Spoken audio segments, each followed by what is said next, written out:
Anyone home? Anyone here? All right, so we're back again. Another week, another episode. Just waiting for people to come in, make themselves at home. Plenty of competition tonight. Got the Sim Standard going live at 8 as well. And you have Wizards Pacers, and you have a ton of NHL playoff hockey. But I know somewhere else, somebody else has got everybody's attention. So I'm not expecting a lot of people. I'm expecting the usual, but we'll see. So, and with that being said, let's get going.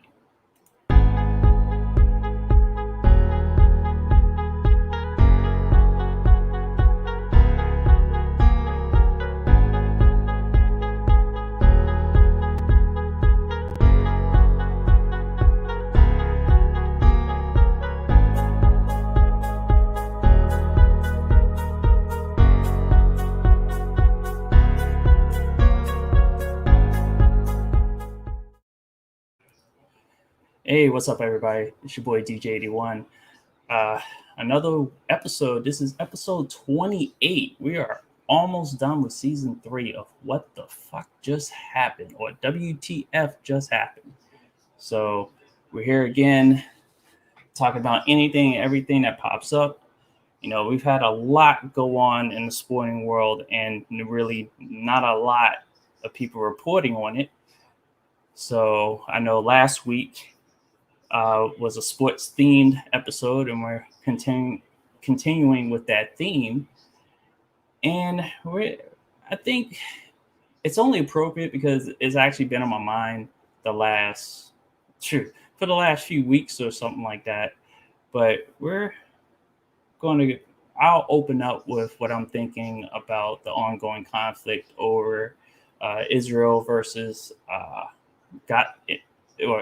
it's not even like versus. It's more or less it's Israel versus Hamas, which is not really a state or government. They're a ruling power in the Palestinian part of Israel, and it's not even a fair fight.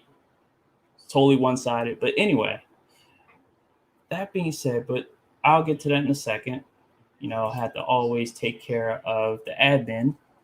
So for those that are viewing this on Twitter, not on Twitter. You can't view this on Twitter unless I do Periscope. And I think they've disassociated themselves from Periscope, Twitter has.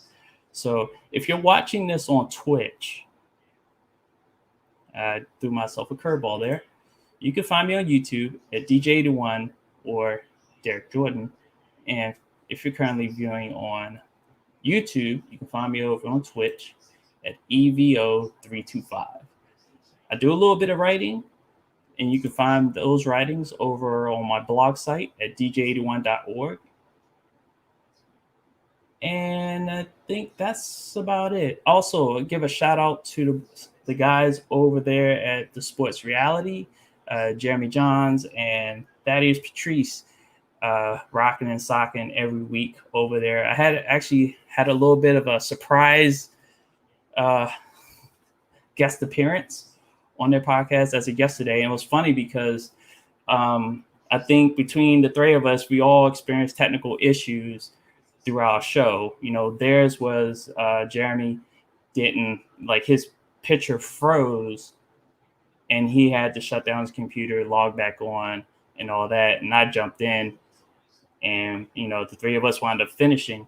But with my podcast, this episode was supposed to go live last night, and my computer, Skynet, yes, I named my computer Skynet. I know everyone knows that by now, but didn't want to boot up. So can't do much for the computer if it doesn't want to boot up. I think it's just saying, hey, you ran me ragged for the last year and some change that you've had me. Let me rest. I gave it a rest, and we're going to see how it works tonight because, like I said, the usual show, we just try to go for an hour, and we go on from there. So, and one last thing, if you want to, you can send donations to my PayPal Zelle at evo325@gmail.com. So I'll leave that up there for anybody that comes in. And yeah. So let me ask that question I always ask every single week. I didn't even ask. I think I asked it last week, but I'm not quite sure if I did. So why am I here? Why are we here? Why are we really, tuning in? And I'm on the wrong channel because apparently I was supposed to be watching the Wizards Pacers, and they're on I think they're on ESPN tonight instead of like the local networks. So eventually I'll switch over. But why are we here? Well, give you my opening thoughts. As I alluded to earlier, the conflict over in the Middle East is something that we all could stand to do a little bit of research on. It's been a long-standing conflict, long before the endings of World War II. Thousands and thousands of years, centuries even, this conflict has gone on. Not necessarily in its current form, because in its current form, it definitely is more of a recent history and ongoing disappearance of Palestinians in the state of Israel. Now, let me preface this by saying that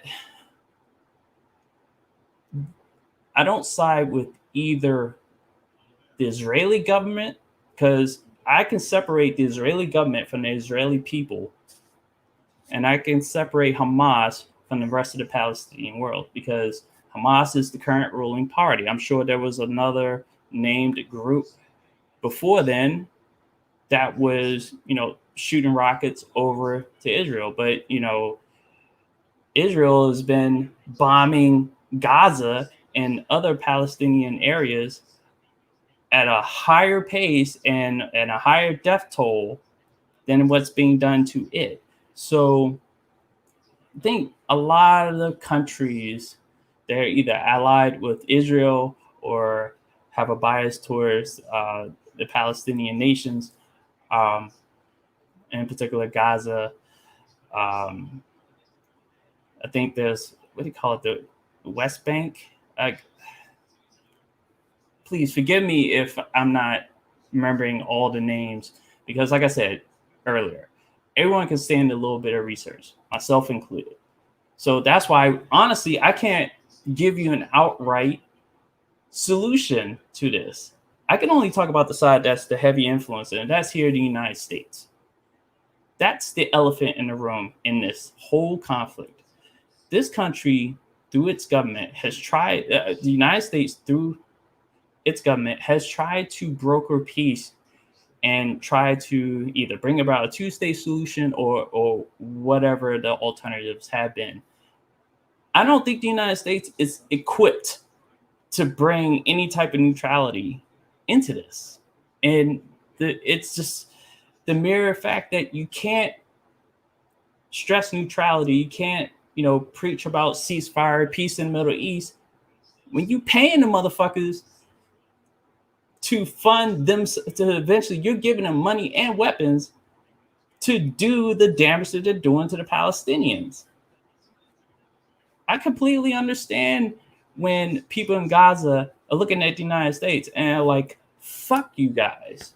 You guys are paying for the stuff that's being bombed on us. I swear, the U.S. has, our government has their hands in a lot of things that go on in the world. And you wonder why people fight back the way they do. They fight back against, the underlying nature of what government agencies can do, that the overreach, especially of the U.S. government. I'm like, look, we got military bases almost everywhere. What other country has their military bases everywhere? I'm like, we could peek into North Korea if we wanted to. They can't hide from us. Like, nobody can hide. That is fear. And this country is not the country that will broker peace. Ultimately, it will be between the Palestinians and Israelis, Jewish, Muslims, uh, Islam, all that. It has to be done with themselves, because every time the United States meddles in something, it gets worse. And that's why I feel, and it can fairly state, that the United States is ill-equipped to talk about peace. Because as we speak, there are probably drone strikes happening in Pakistan, but not happening in Northern Ireland or Sweden or Australia or pretty much the majority of Europe, Iceland, Greenland. What other countries can I name? Hell, we wanted to bomb North Korea when Trump was, well, I don't know. It's just funny who we bomb and who we don't bomb. It just there's a color involved here. But yeah, the United States is just ill-equipped to talk about peace, especially when we have our own, especially when we are our own occupying force here in this country. Just ask the Native Americans. They're on reservations. And just to preface this, I've never actually been to a reservation a day in my life. But I can only imagine facing either being placed in these places or dying or being murdered by the U.S. government.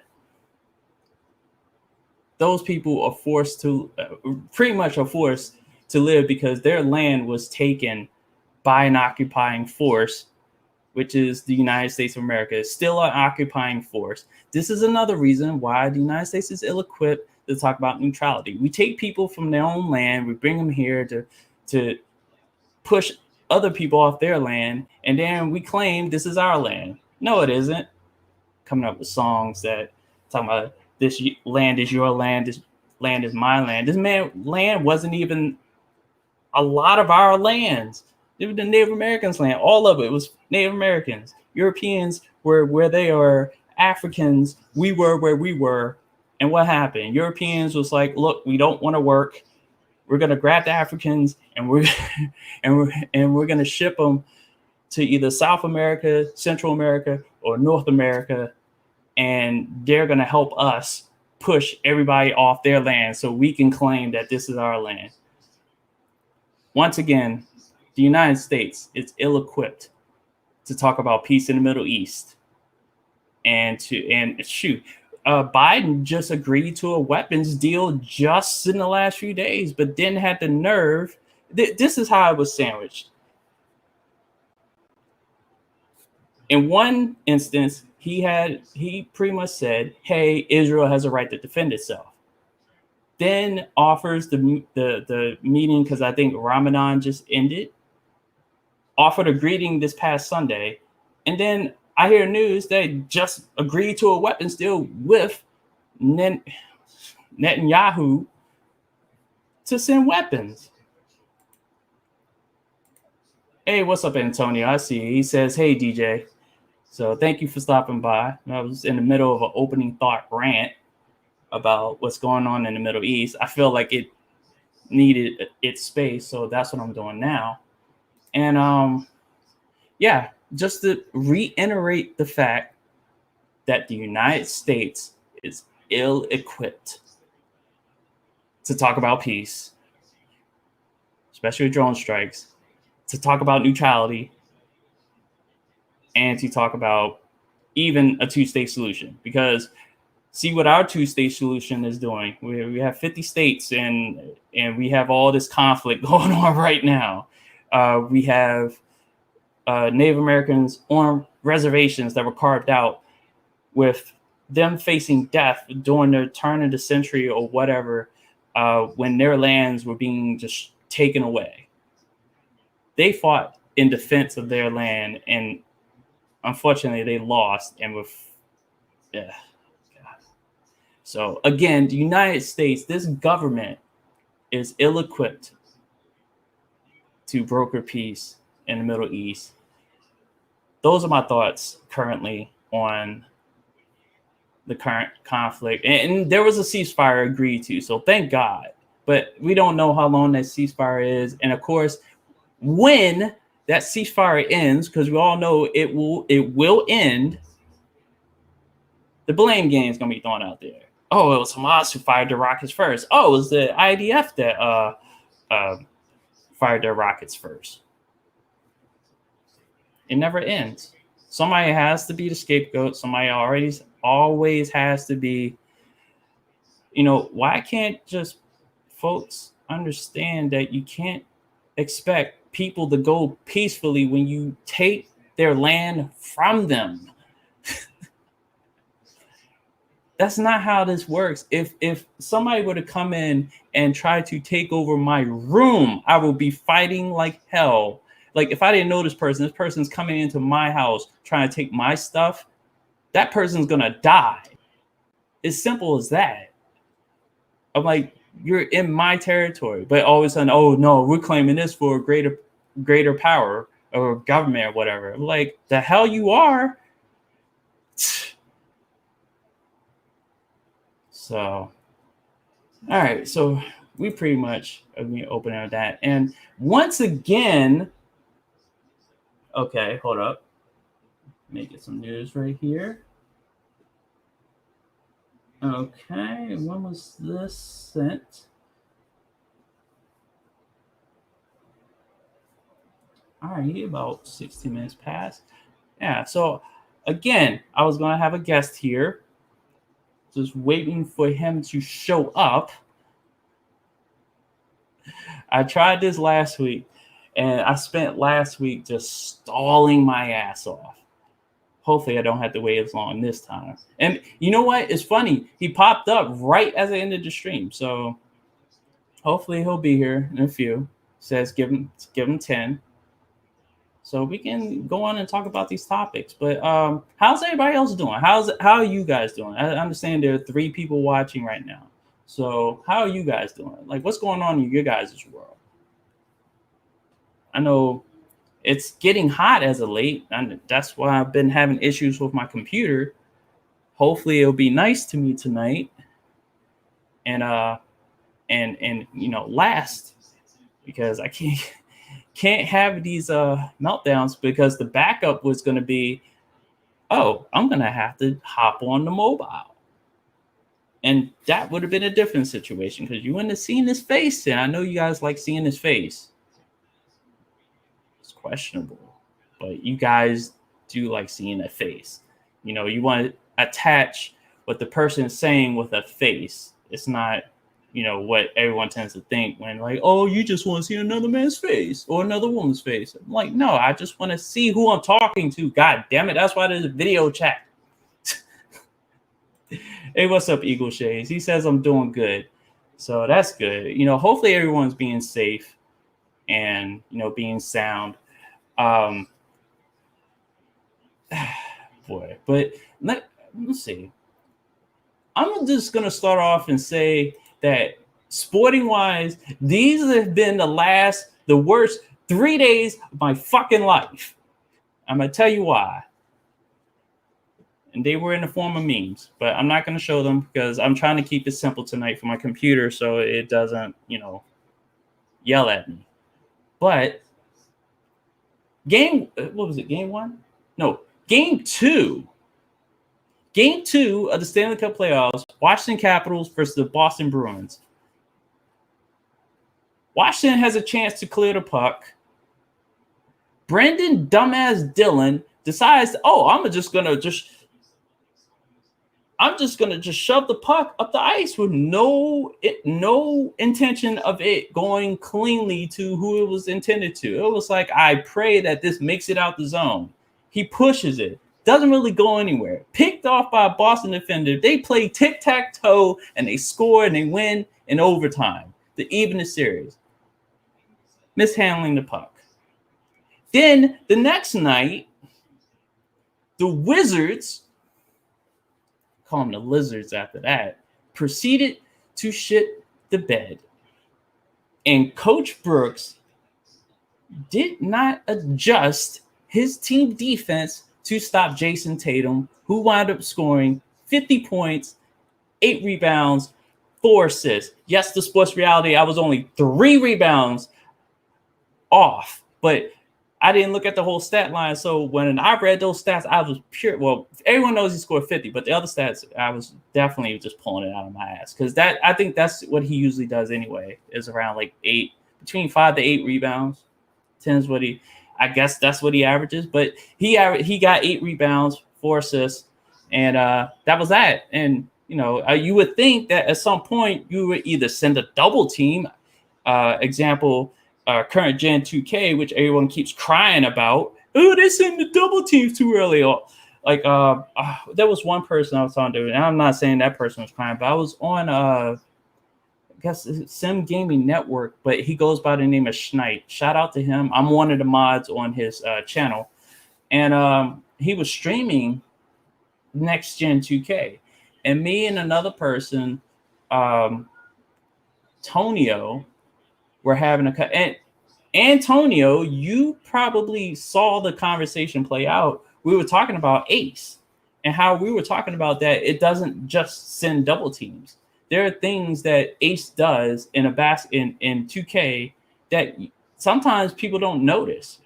Like, if you ever notice, like, I've been playing a lot of 2K as of late, and I've been man, these sliders that I've come up with are working for me. I'm not suggesting them for anybody else, but they've been working for me. I damn near have next gen movement going on in my current gen game. So for you folks that paid 70 goddamn bucks for the same game, for the same goddamn game, that's why they're going to charge 70 bucks from here on out, because you guys were willing to accept it.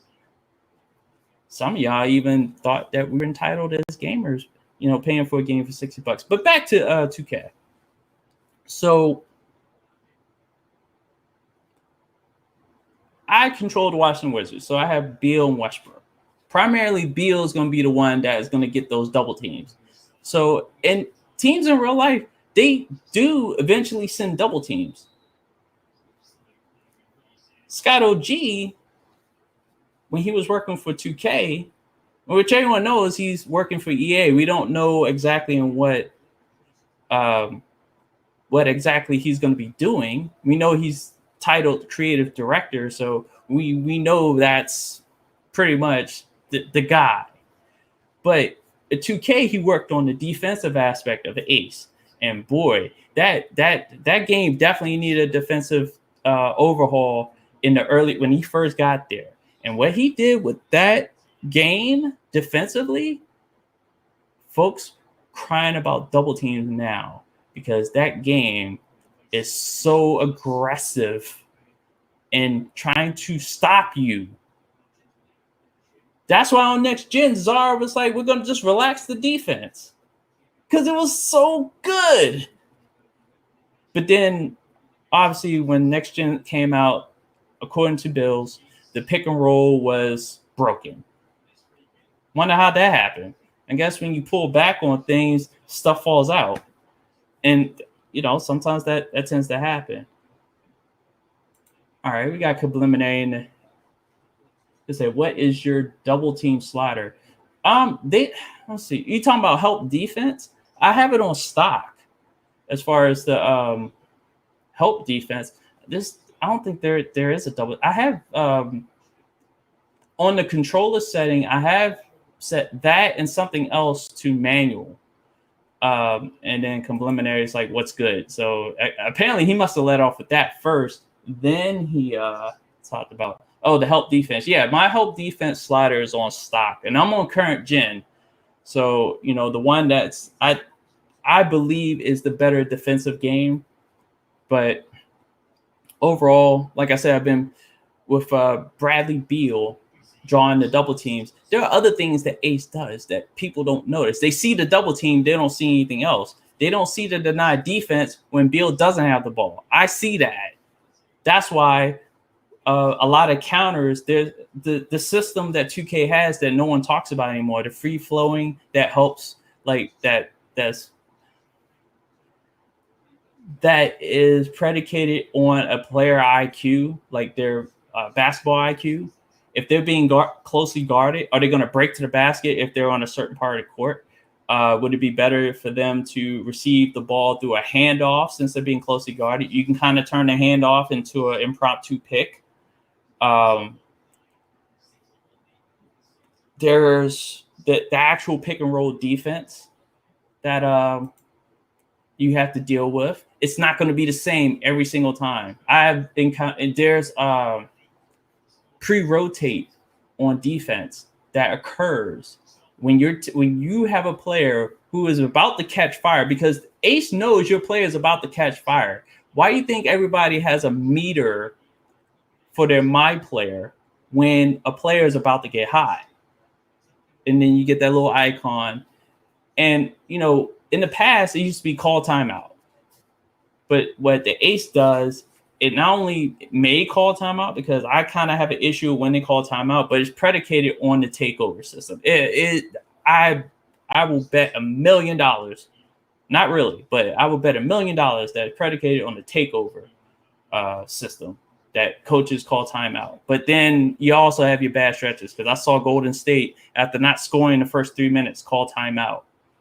So it just depends on how bad they're performing. So Eagle Shades is, I need some sliders, because the one I tried myself has been horrible. The ones I have, if you are on PlayStation on the current gen, I can upload those to the and just look up Lucky Manus 81. I'll put that out there. Say, what about your layup slider? I'm gonna have to show you. I'll probably have to put out a video. Nope, I do not have the layup slider at 95. There's no reason to have it up that high. There's none. Especially even at stock, there's no reason to have it up that high. Then you talk about every layup going in, and that usually is not the case for layups. And then that was preliminary talking about the layup slider being at 95. I would never put it up that high. That's crazy. And Eagle Shades is like for NBA 2K21. Let's see. Yeah, it is for NBA 2K. Let's see. It is for NBA 2K21, but I have the current gen on PlayStation 4, on my PlayStation 4 Pro. So, and then, preliminary is like at stock. I actually, believe it or not, I actually lowered them. All I did, okay,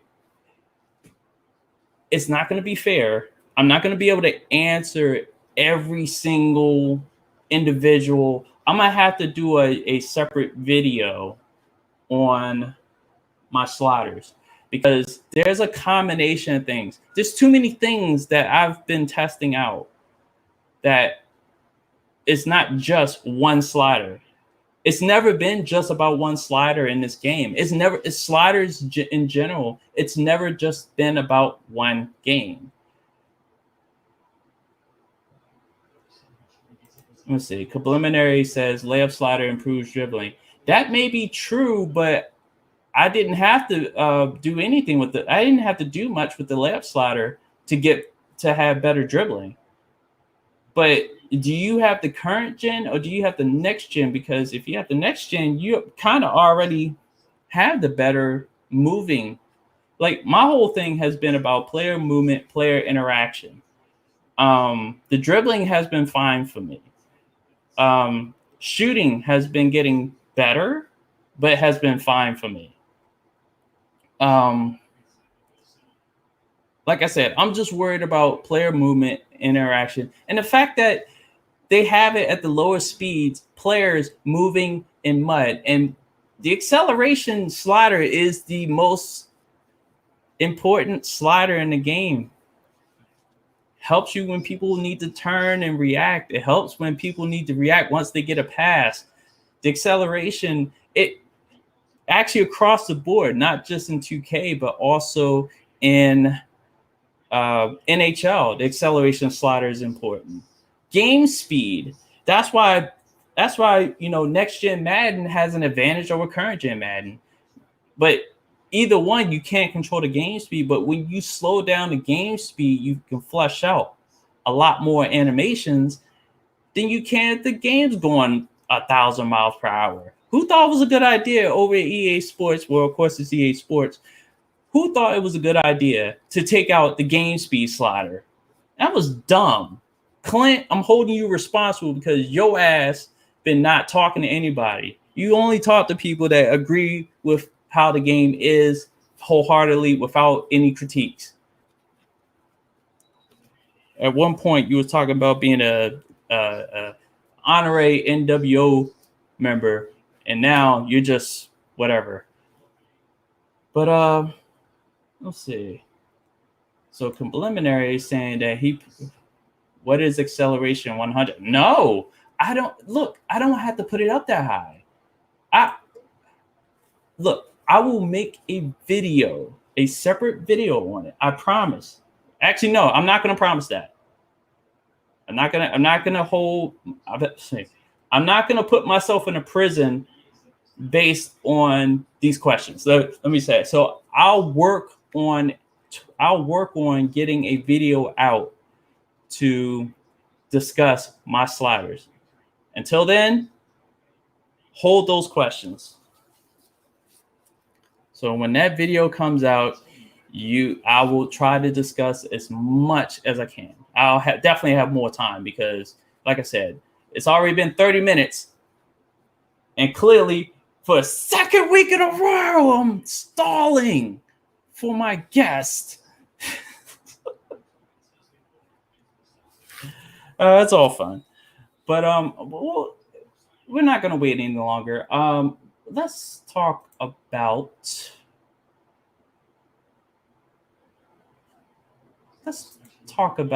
NFL 2K. NFL 2K. We don't know if that's even going to be the title of this arcade style football game that 2K is going to be coming out with. But it was delayed. It was announced that it was going to be delayed until 2022. Now, really, we don't have much to go on. All of it is speculation as far as what type of arcade style football game is this going to be. What direction could they go? Could they go NBA Jam, NFL Blitz type, or NFL Blitz type of situation? I know 2K already has a thing with their basketball and a thing with the wrestling that they can go in that direction. I also noticed on IG that there's an account, NFL Minis, that you can have those character models play off, and they look realistic but cartoonish at the same time. You can use those models to have a 5-on-5 football game or a 7-on-7. You can shoot. Why not make a flag football game? But that's all speculation. My thought on this is that maybe they're stalling to challenge the legality of simulation in that contract, because that is weird and also cowardly of EA Sports to hold on to simulation football. They're borderline almost. I'm like, they're already a virtual monopoly, but you're almost putting a monopoly on the sport, which is illegal. And look who's here. Let me see if I can get him on. Let's see. I'm just waiting until, because I see he popped up down below. All right. So, okay. So, my best intro impression. So, ladies. There are no ladies in the chat. I'm just bullshitting. Ladies and gentlemen, my surprise guest is... Ta-da! Hey, look who's here. Look who's back. So there we go. We got a proper intro to a surprise appearance. Well, it wasn't really a surprise appearance. We were trying to do this last week, but he got held up. You know, he has a career to think about. So, but how you doing? Right. How you doing? I'm good. I'm actually refreshed compared to when we talked before. I'm actually energized now, so that's a good thing. Yeah, because I was about to turn like into like an uncle, and I'm like, because I know I'm not going to say the other, turn to an uncle and try to give you that uncle-ly advice. Right. But I'm glad you're feeling better. This, a wink and just even hopping in the shower, because that's what I did. I hopped in the shower afterwards, and I feel great now.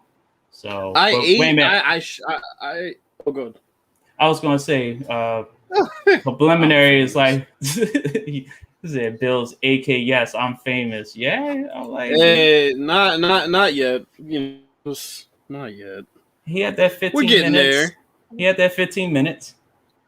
Like it was there. Yeah. I'm like, oh, but one more thing before you go on with your thought. Right now, my Twitter is kind of blowing up over a topic we'll talk about later. But go ahead, Bills. Oh boy. I don't have anything. So when you popped up, obviously you can see on the screen talk about NFL 2K delayed, and I was going on the premise. I don't know how much you caught before you popped on. I don't know if you were listening or what have you. I didn't hear anything. I didn't hear anything prior to coming in. Okay. Basically, my thought on the delay was that I think, and I could be wrong, that they could be stalling to challenge the legality of the term simulation in that current contract.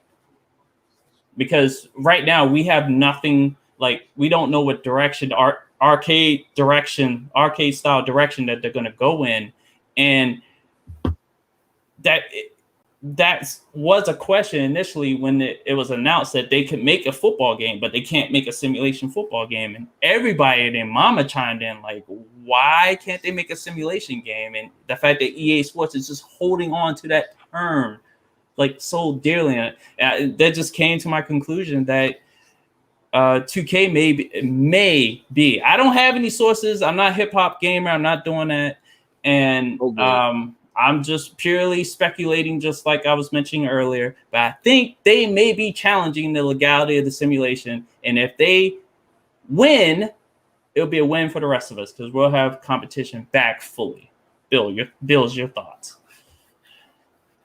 I mean, I have to kind of agree with you there. I don't really know I don't know how anybody would really poke any holes in that. It seems like a pretty good idea as far as what they could possibly be doing with this delay. I don't think they need more time with the game, because usually games aren't delayed this far out, right? I mean, you're talking March of 2022. You'd expect to hear something like this if the game was going to be delayed like around like November, December. So yeah, I mean, I think you have there. And I think if they are challenging that, then it's going to be interesting because, what do they have done now? What are they going to release when the game does come out? And, are they working on two different games? Are they working on one in case they win the legal battle and one in case they don't? Like, it's going to be interesting. Yeah, so it just like we're both saying, there's really nothing. We have nothing, no gameplay. We don't even know who, like individual wise, we don't know what the staff is going to look like or who's going to be working on it. You have, like I mentioned earlier, we do have the WWE 2K. Was it Battlegrounds? Was the game that they could go in that direction? There's a lot of ways to go, but a delay for a game that's just going to be arcade style. I know Hollywood Sports put out a tweet, and I shout out to Hollywood Sports. This is not ill. There's no ill will in what I'm about to say next. But that was the dumbest tweet I had ever seen. What do you mean get the game right for arcade style, whatever? It's an arcade game. You can't go wrong with it. Well, look. In all fairness, he tweeted out something the other day. I don't follow him, but people retweet his shit. I saw him say something like Madden needs to get their ratings right. All they concentrate on is speed. That's the only rating that matters in the game. I said, no, you motherfuckers don't touch the ratings, so you don't know what matters and what don't matter. You don't know what affects gameplay and what doesn't. So when y'all say shit like that, you really don't know what you're talking about. And that's another example of him not knowing what the fuck he's talking about. I mean, it's that simple. Subliminary Sports is like, come on, man, we supposed to be brothers. The line that he always says. Yo, what was it? 2 episodes ago, I actually drew him. I actually got him to say that line because it was obvious that I said what I said at that point in time. I forgot what I said. It was a long time ago. 3 episodes, a long time, and like I said, this is episode 28, so it's like 29, 30, and then 2 weeks. You won't see this face. You won't see this guy next to me unless he pops up at a concert near you. Check him out. So, shit, we opening up in Massachusetts, so I'm about to start performing again. Thank God. Yeah, get out the house and stop knocking people out. But what is this inside baseball shit? Hey, they don't know. They don't know. So why bring it up? They don't know. He didn't really knock anybody out. I'm just well, now you put it out there. I didn't. No. See, you were safe. You were safe until you hesitated. See, what? That is the trap. Nothing can happen to me. Well, he knocked out he knocked out a friend of his the other day. Family member. Oh boy. But anyway, let's skip past that. So, oh boy. All right. So, any final thoughts on this NFL 2K delay or anything?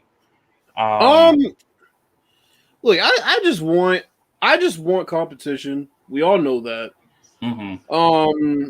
So I mean, if they are challenging it, I hope they win. I hope they cover some good ground with that and end up having it either be a more defined, a more defined version of simulation. Like you have to actually define it and have clear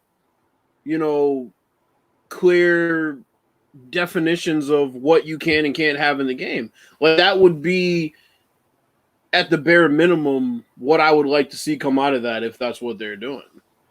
Even if we don't get another game, I mean, at least, let everybody else know exactly what that means when you say simulation versus non-simulation, because we've talked about it at length for the longest time, what that could possibly mean. Does it mean modes? Does it mean player models? Does it mean, rules? So I know I want to know. I know you want to know. I think everybody in the sim community would be interested in knowing what simulation means when it comes to making a football game. So right. Okay. So moving on. This is very controversial. Yes.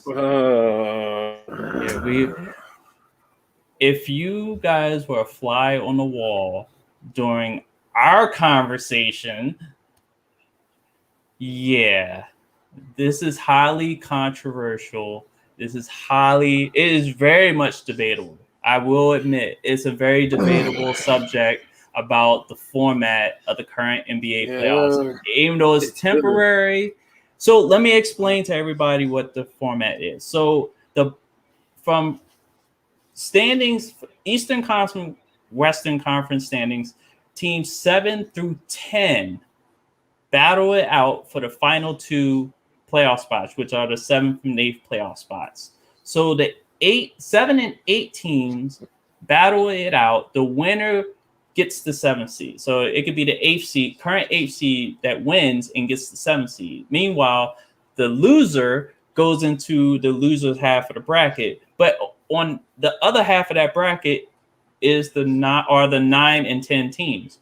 The winner there goes on to play the loser, the 8-9 game. Now, 10's gone or 9's gone because that's single elimination versus the top half is double elimination. And that's also a controversial part. The other controversy of this is that whoever loses hosts the next game to decide who becomes the 8th seed. So right now, Washington is playing the Pacers to get that final 8th spot. And right now, I don't have the game on, so I don't know the score. Hopefully, preliminary, you usually chime in with a score, talking about they winning, they losing, they suck, or whatever. And we saw a barn in bullshit fashion. Uh-oh. The Wizards are up 50-34 with 6:41 left. They're gonna blow that lead. That lead's getting blown. I hope they do. That lead's getting blown because okay. I talked about it earlier when I ranted, but the barn burner yesterday, and it's preliminary. He's talking about yes. Were you getting knocked down in your bedroom or something? Calm down. Maybe you meant yes, y'all, and we don't stop. Nah, he not rapping. Maybe that's the yes he meant. Well, he would have said y'all at the end of it. Well, hold on. How you know Preliminary don't got bars? How you know this? He never says no deal. No, hey, if he had bars, he would have a deal. He said no deal. So we're just gonna leave it at that. So stick up for yourself, Preliminary shit. Anyway, so the barn burner yesterday was. I got bars. No, put that comment up. What I said. We don't know whether he got bars or not. He said, I got bars. There you go. Look, just because you're the ice cream man and selling them out your truck doesn't mean it just means you got bars in those fashions. You can't rap with a go-go band. Is this okay? You're gonna have to prove yourself, sir. You're gonna have to provide proof. I was with you till you said I rap with a go-go band. See. I was with you. Now we're gonna need footage. We've heard Bill sing. I've seen him sing. You can't say that because now you're putting yourself out there to like either you present the footage or you post the freestyle, right? Or you can't. And we all know how corny it is proving yourself on the internet to other men. so you painted yourself into a corner with that one, and you played yourself. That's why you said yes earlier. Oh, wait a minute. Yeah. Young Crankers? Who the hell is that? See that already L. Wait. And no one knows. I thought he was going to say like Benny Hill in the Masters type deal. Young Crankers. Like, what the hell? Young Cranker, YouTube. Wait a minute. Oh, boy. It probably somebody. They're probably pretty good, but apparently they're a French Fortnite team. That's what I got when I typed in Young Crankers. My God. Let's see.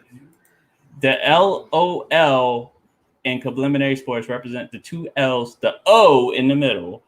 See, Little Benny in the Masters. That's what I said. That sounds racist. No, but that's actual go-go group. It was Lil Benny and the Masters. That was the go-go band back in the day. So back off. But he didn't. Whatever. Benny. But that is well. Hold up, and we're gonna have we got a little civil war brewing. You know what? No, I'm not gonna wait. I need to get to this playoff format because you're trying to take over the show. I see what you're doing, preliminary. You took an L. You're trying to get it back. Not gonna play the tape. Man, nobody got a cassette player. I'm the only one. Did Pelican Man get a hold of your keyboard? That's some shit he would say. Play the tape. Play the tape of you rapping. You should have put that out there. A hip hop, hop. Just stop. That's like me saying, yeah, I fuck Serena Williams. Okay, prove it. Secret recording. The ball's in your court. They couldn't prove it. That's what she said. Yeah. Pretty much. But anyway, we had a barn burner, and you feel bullied. Well, you shouldn't have stepped up. Lemonade talking about I feel bullied. Well, that's what brothers do. We bully each other. That's how we are able to deal with life. You must have a bully. You must have a bully in your life.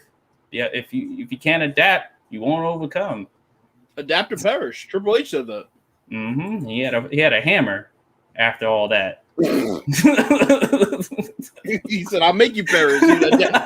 Adapt, I'll make you perish with this damn. Nah, he was like, I can't fight these people with my hands anymore, so I gotta bring a weapon. That motherfucker cut his beard into a handlebar mustache and forgot how to act. Forgot how to act. But, all right, play it. All right. So we had a bar burner because we weren't really worried about the Indiana Charlotte. We weren't really. I'm like, Jason Tatum beat the shit out of the Wizards. The Memphis Grizzlies almost blew a first quarter 16 point lead, and they wound up beating the Spurs. But the barn burner was the Lakers and the Warriors. And because of this one game, now everybody's justified about this play-in situation because it was a good game. Golden State had the lead, and they blew it. Simply blew it. I mean, it's like I said on Twitter. LeBron let him play for a couple quarters, and then he's like, "All right, you kids had fun. Let me come out here, get control of this game." All of a sudden, the momentum completely shifted. AD started hitting some mid-range jump shots off of screen and rolls. LA started playing defense with energy, and Golden State started turning the damn ball over. Oh, by the way, Draymond Green went 0 for 5 from the field in 41 minutes. That motherfucker played 41 minutes and didn't hit a bucket. And had a crucial play in which he was let off with a common foul, which everyone clearly saw him hit LeBron in the face. Mind you, LeBron flopped, but based on the letter of the law, they've been calling that all year, and they chose not to call it. Right. I'm like, Draymond made no effort to the ball. He saw he wasn't going to be able to jump, so he did. His hands were up, but they flew forward a little bit because, and the announcer was like, well, LeBron jumped into him. Yes, but not to the point to get smacked in the face. But DJ, here's the thing. This is what fans hate about refs. If you're going to call that in, a random Tuesday night game, then you have to call it now. Because the letter of the law has been contact to the head all year, right? Every time we hear it, contact to the head, contact to the head. There was contact to the head, and they didn't call it. And even Steve Javi's old hoe ass that was breaking down the footage said, no, this shouldn't be called a flagrant foul. Well, I mean, y'all need to decide whether you're going to go by the letter of the law or you're not going to go by the letter of the law. Because the letter of the law clearly states contact to the head. There was contact to the head, and it was called a common foul. So, look, I'm not saying whether it was a flagrant or not, but based on the letter of the law, it was, and y'all didn't call it. So, I mean, don't call the rest of them then. See, that was the funny part, the fact that a former referee was siding with a common foul. And I was just like, really? Y'all not protecting the superstar in this instance? Because Draymond is just a role player, a glorified role player. Let's be real. They just defend their cohorts. He's never going to come out and say they got it wrong. Well, I'm like, if you think of anything, in the NHL, once they get into overtime, they don't call penalties. They just swallow the whistles. They're like, look, it's already sloppy enough. I'm not giving a team an unfair advantage when they are playing 20 full minutes and they're skating and they've already played 60 minutes before that. I'll let the sloppiness take care of itself. And we've seen that happen already. And in this instance, people feel justified with this play-in format because of that one game and not the other whatever, and even the one that's currently going on that I feel like the Wizards are going to blow the lead because that's what they do. They blow leads. They get comfortable, especially coming out of the second half, because that's what doomed them against Boston. They got comfortable because they were close. They felt like they were in it. And then Jason Tatum was like, not really. Y'all were dressed in black, but it wasn't our funeral you were coming for. But I said this though. Nobody cares about the rest of these playing games. The only reason why there was all that hype was because it was LeBron versus Steph, and yes, it did live up to expectations, but it was one game. There have been, you know, 3 playing games so far? Right. This is the third one? Mm-hmm. Nobody cared about the. Well, actually, no. There've been No. You're right. This is 2 on each side. That's 4. Yeah, so 4. So 5. this is the 5th one. Yeah, this is the 5th one. So this is the 5th playing game, and we cared about 1. I mean, come on. So there's 6 total in this current format, which is temporary. So they have to rule on this. They have to vote on this again to either make it permanent or in the conversation that Bills and I had on Twitter. No, it wasn't on Twitter. This was actual phone conversation about this. We went tooth and nail over this, but the current rules have to change. We both agreed on that. They have to change. Let me ask you this. So let me ask you this. Because we do agree that the rules have to change if this is instituted full time. Do you think the play-in tournament in some form should be instituted full time, permanently? I'm like, it is exciting. It's different. It kind of. I brought up the word parity in our conversation, and it keeps teams that, even though normally, and you're right on this, the 9, 10, possibly the 11th spot doesn't tend to tank.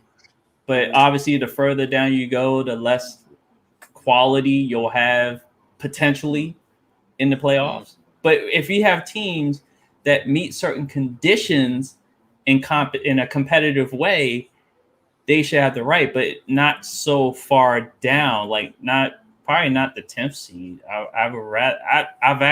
I think we came to a conclusion that it was, if you were within a certain amount of games as the 9th seed, then it would be 3 teams fighting it out, 7, 8, and 9. But you had a caveat to that because you had a question about why does the 7th seed have to be involved? Yeah, because this is what I said. I said, look, the 8th seed holds the cards. If you can create space between you and the 9th seed, then you don't have to play there won't be a play-in tournament, right? But if you don't, and if they're within 2 games, then you got to play. And it'll be 9 and 10 facing each other, and then the 8 gets a home game against the winner of that matchup, and then they take the 8th seed. I think the 7th seed should stay the 7th seed. I don't think there's any reason for them to be included because, like I said, I don't remember any time where the 7th seed was like this bubble team, like, oh, they're like, that's never been the case in the NBA playoffs. It's always been a controversy of the 8th seed, especially in the West, considering, like the mid 2000s, it was really slim what each team was separated by. One loss will take a team from the 2nd seed all the way down to the fucking 8th seed. But it's not really like that as much this year, and it probably won't be in the future because, teams just naturally push themselves out in front of the pack. So that's where the 8th seed steps in and says, okay, like, we're trying to climb the ladder. We're trying to get that 6th seed, maybe the 7th seed. So we're going to push that lead out. And if the 9th and 10th seeds don't pick it up, then there ain't going to be no play-in tournament. I think that's fine.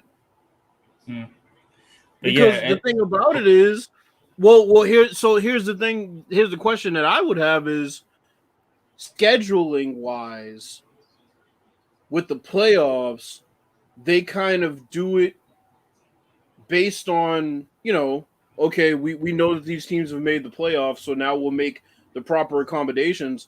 They can't make any excuse and say it wouldn't work for the play-in tournament and say, hey, we're just not going to have one this year. They can't say that wouldn't work.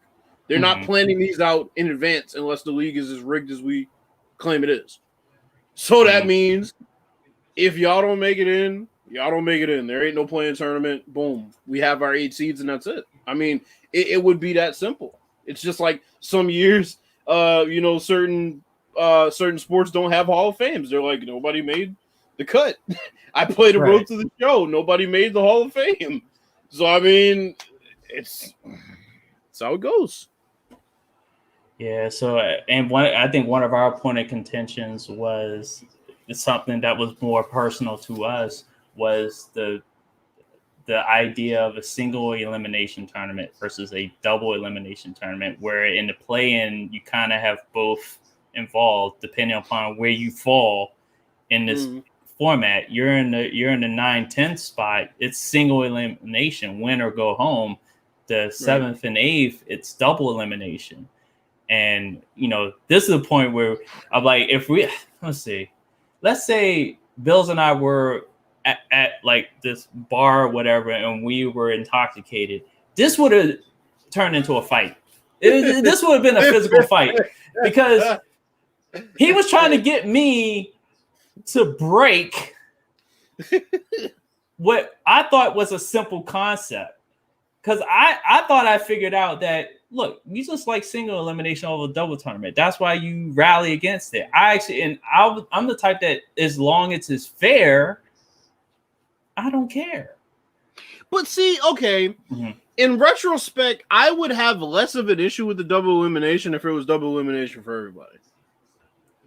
Because then that's new. You didn't say that. That's what I said. I said in retrospect. Okay. Because the thing is, and I did ask that during the conversation, like, well, why did the loser of the 9-10 game not get a second chance, right? Because you said they're the higher seed, and I get it, but it's like, okay, well, they should technically get a second chance. If you want to make it now, this will make it interesting. Okay. If you really want to milk some games out of this and make up for the fact that you missed some games during the season, okay, have the 7 and the 8 play, have the 9 and the 10 play. The losers of those two games play each other. The winner plays the lower seed. A true double elimination tournament. Yeah. The 7 seed's good. Keep the 7 seed the same. But the winner of basically that elimination game plays the winner of the 9-10 matchup. Right. Now, would you have the rank? Because one thing I threw out there were the rankings. I would have the 7th seed play the 10th seed and the 8th seed play the 9th seed. I like that idea too. And then go into that format. I like that idea too. But on top of that, they have to meet these conditions, these competitive conditions that you got to be within 3 games. You can't be 3 games out. You're 3 games out. Nope. It's gotta be 2.5. Because you're gonna have these situations, and we saw it in the 90s where, quite frankly, there were bad versions of the NBA in certain years where there were a lot of bad teams. Don't put those bad teams in the playoffs just for the sake of putting them in. It's gonna be bad basketball. Nobody's gonna want to watch it, and you're gonna have these temp seeds that suck playing in a tournament that they don't belong in because they probably. They might have a lot of injuries. Maybe they're just a young, inexperienced team. Or, maybe they are tanking throughout the season. And then they find themselves, they just happen to be better than, the bottom 4 teams of the fucking conference. And then they make their way into the tournament. So, I mean, you have to meet the requirements. You have to play hard all year. You have to keep close to the 8th seed consistently throughout the season, or not. If you don't, then you have to get hot at the end of the season. It's that simple. Oh, I just thought about one other condition. If you do make the conditions, but let's say your team is just riddled with injuries, you can choose to forfeit that right to contest the 8th spot. If your team is like riddled full of injuries, you gotta also think about the competitive nature. If let's say somehow that team that's riddled full of injuries, particularly to maybe a star player, which everyone knows every team star player is going to be the moneymaker for drawing TV ratings and stuff like that. If they don't have that guy and they somehow win and get in, that first matchup is going to be a massacre, and no one's going to watch it. So, do you think any team would actually forfeit though? Yes. So they can say, yeah, we were there, but we didn't want to risk well, there's the embarrassment aspect, but then there's the whole, well, we weren't expected to get here, and somehow we're here. But It'll we be a don't storyline for next season, right? yeah. But like you were there, but because of injuries, because you're talking about you're gonna be the quality of basketball. You're like it wouldn't be like one or two injuries. I'm talking about a starting five, not a starting five, but at least 5 players have to be on the injured list of some type to present that option. I don't expect teams to take the option. It's kind of like the option C in this case, but Right. they're gonna play on. They're probably more than likely they're gonna lose because if they don't have the star player, it should be like a combination: 5 or more players or a star player, and maybe 3 other players. Because you're talking about if you lose your star player, you pretty much are done unless you somehow. Now, here's another thing I know they're going to bring up if they seriously discuss bringing this back full time. How do you feel about it being played on a neutral site? Ooh, because that would get rid of the whole, who's the home team? They get to travel and stuff like that. That would get rid of that controversy right there. If you were to lose that first game and then go as the higher ranking team, take that play. That would involve booking. That would more so involve the scheduling and okay, we need to make sure we actually have a play-in tournament this year, more so than the teams playing their own arenas, I think. And the NBA has enough money to reserve space just in case. I'm like they should know that teams are probably going to stick around under that 3 game if they're the 9th or I did say if they're the 9th seed. Like I said, let's see. In this current format includes the 10th seed, but we're not including the 10th seed this time. If we're finalizing it, it's just going to be 7, 8, and 9. So it's going to be 6 teams, 3 on each side, at a neutral site. This format was the 7th seed gets that first round bye or whatever. But I think it'd be better. We said the 8, 9, 10. Remember, we're excluding the 7. No, that's what I'm saying. Oh, so you want 8, 9? Okay, 8, 9, and 10 battling now. Okay, yeah, so not 7. Yeah, 7. Okay, yeah, 7's logged. Yeah, so take the 7th seed. They've earned their spot. That line drops below them. You have to be 8th and then 9th, 10th if you're within 3 games or under 3 games. So 2.5, whatever. 6 teams total. Eastern, Western. I said it backwards. Well, I gestured backwards. And they battle at it. All of them battle at a neutral site. I like it because it makes it feel less like an extension of the season and more like a special type of event. Yeah, exactly. Yeah, I'm like, like the bubble is a perfect example of a neutral site affair. And there was some pretty exciting basketball in the bubble. That was the best. That was the most quality basketball in years because it was just players out there playing. Right. That's literally, they were just playing. They were just doing what they are great at. Yeah, and then the one thing about the bubble, because like I said, they actually, the rest of that season into the playoffs were everything leading up to, okay, well, if you're at a certain point, they had a condition on this one. If you were within a game and you were like the 9th seed, they actually extended, if there was like, let's say there was a 3-way tie for the 8th spot, or you were within 2 games of the 8th spot, you could participate in a play-in tournament. They did have this with conditions. They took the conditions out for this, which I'm just like, look, you added conditions for finishing this prior season, but you took away the conditions. Or did I say that right? You had conditions. Okay, you had conditions to finish the COVID-19 shortened season, but you took away conditions for almost a full season. I think that's backwards, honestly. Yeah, the more I think of a neutral site, the more I like it because, like I said, it seems sort of like a conference tournament sort of feel that college basketball has going into the NCAA tournament that builds hype for the NCAA tournament.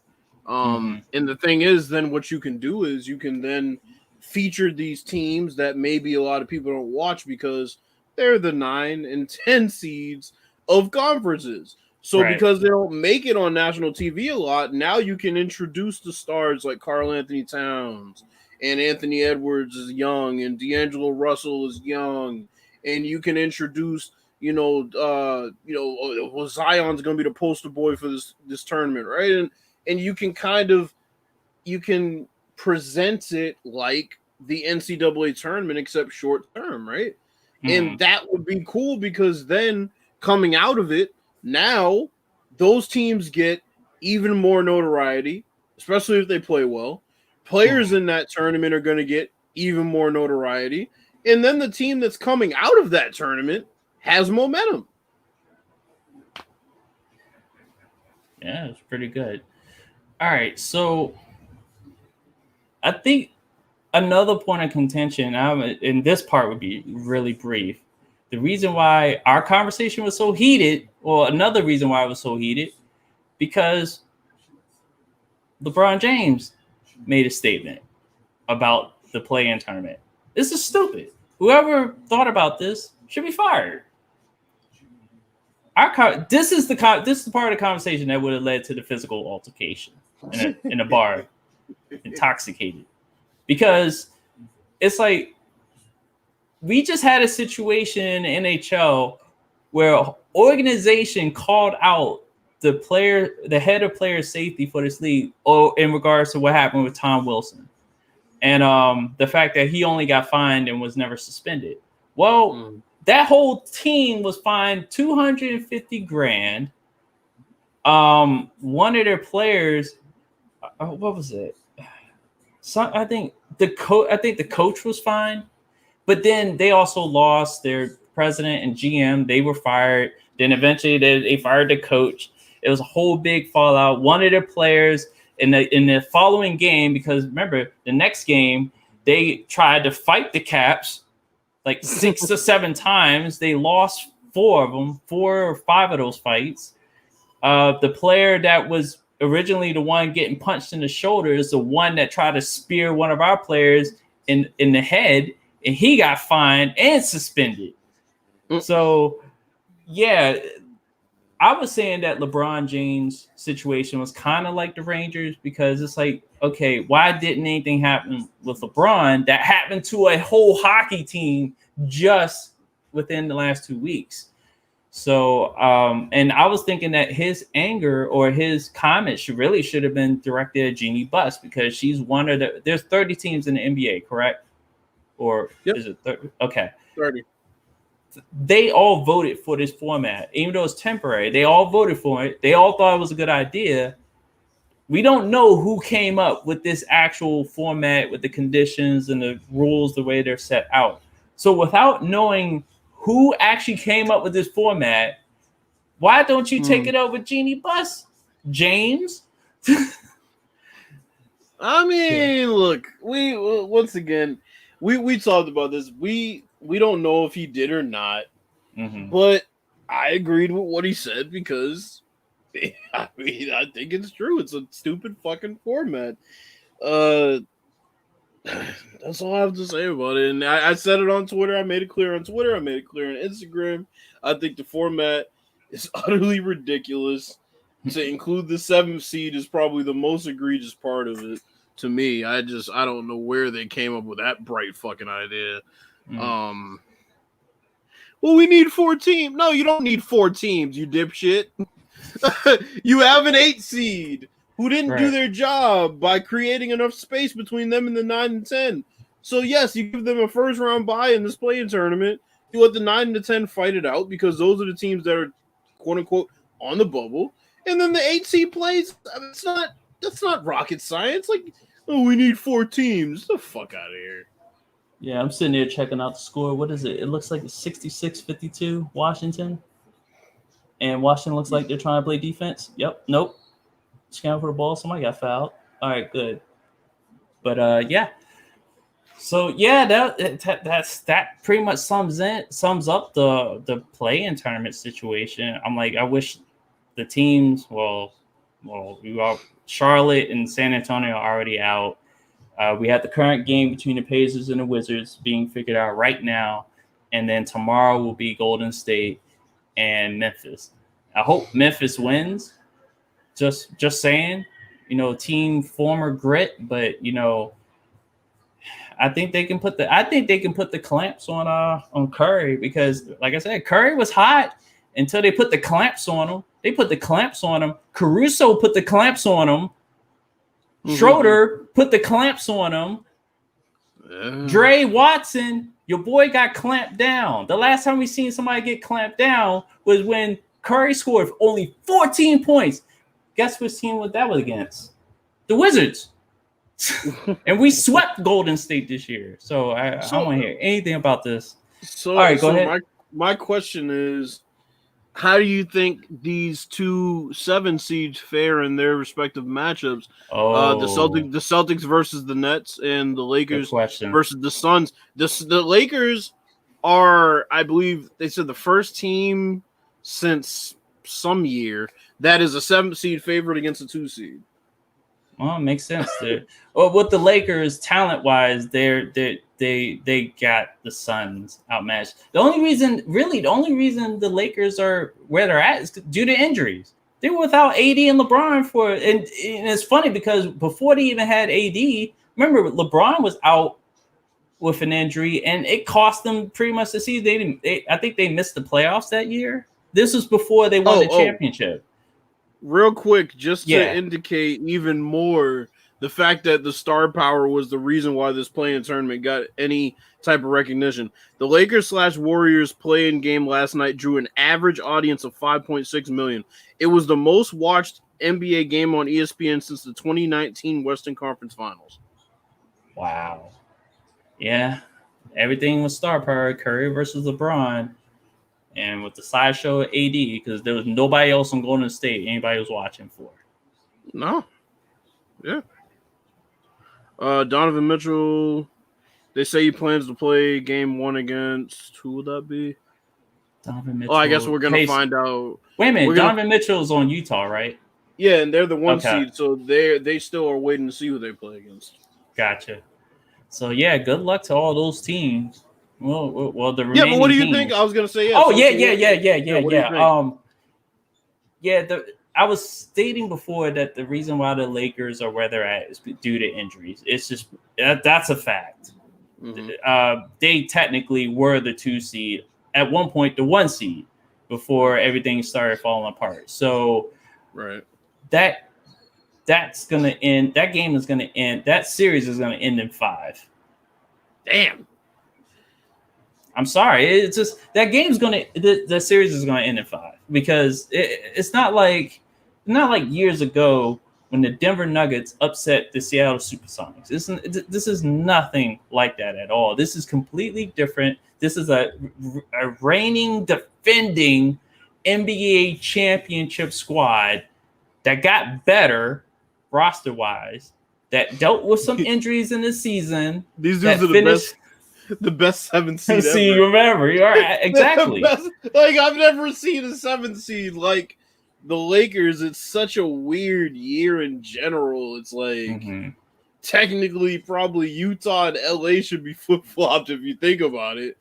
But it's like it's crazy to think they're a 7 seed and a team that in a different year would go pretty far in the playoffs. I think the Suns, they draw the Lakers first. Ugh. They better close the paint out and hope that the Lakers don't miss. Hope that the Lakers do miss. My fault. The issue is going to be, to me, they have multiple people to throw at Devin Booker. They have multiple people. They have Wes Matthews they could throw at him. They have Caldwell Pope they could throw at him. They have Caruso they could throw at him.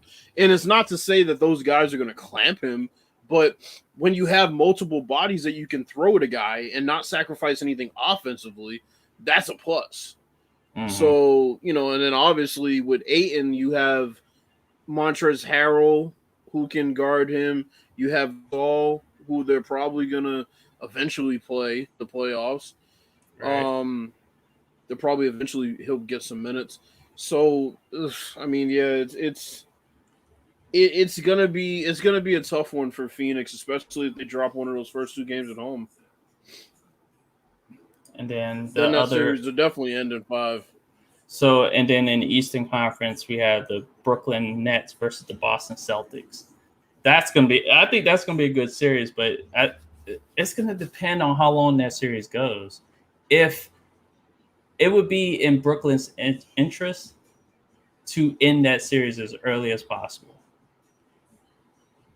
I It's don't hard for think me to find a game for the Celtics to win in that series that's why because the incentive is there. I'm like, because I still don't trust Brooklyn's depth, but they're so stacked in their I would say 1 through 7. 5. 1 through 7. Yeah, 1 through 7.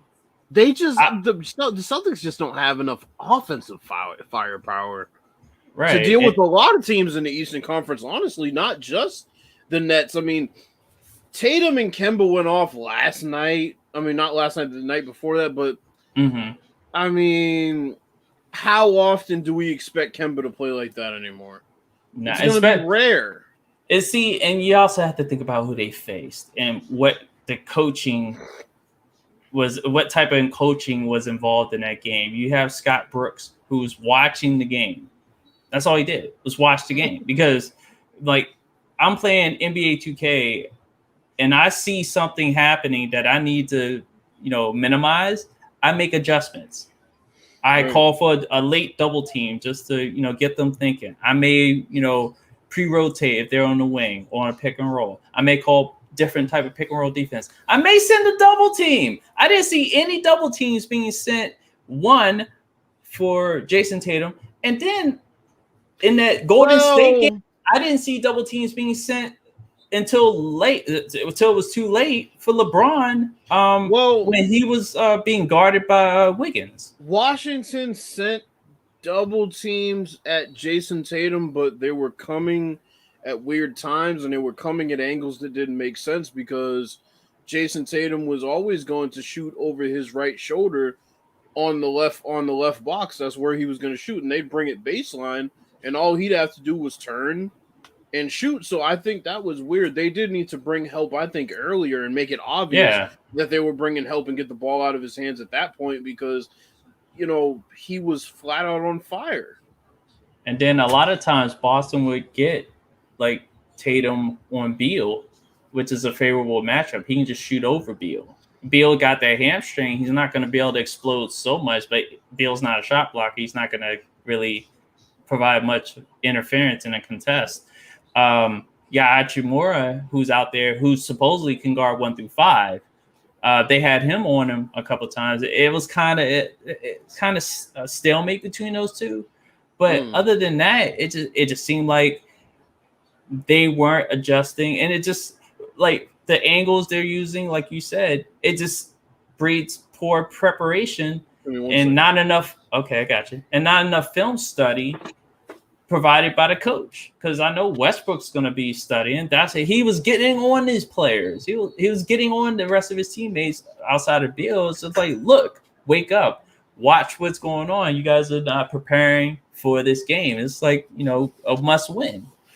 So, and I kind of fault that on the coach, and everybody in DC and the DMV wants him fired. I kind of agree with it. So even if we win this game, if the score holds, we're not going to learn anything because Ted Leonsis doesn't really watch over the Wizards like he watches over the Capitals, and not so much the Mystics either, because I think his son is more or less the overhead as far as the Mystics are concerned. So let me ask you this, though. How do you think Washington matches up with Philly? Not good at all.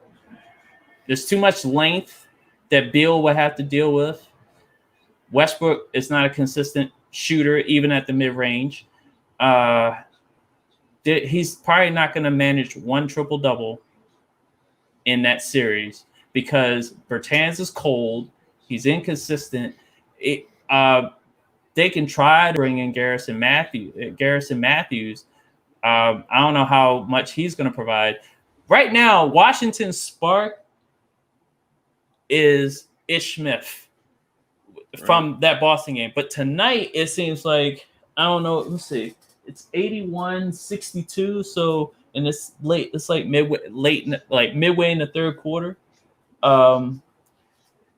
Is that they're just gonna have to play mad defense. They're gonna have to do a lot of preparation. They're gonna have to study their ass off. This series for Washington to have a chance.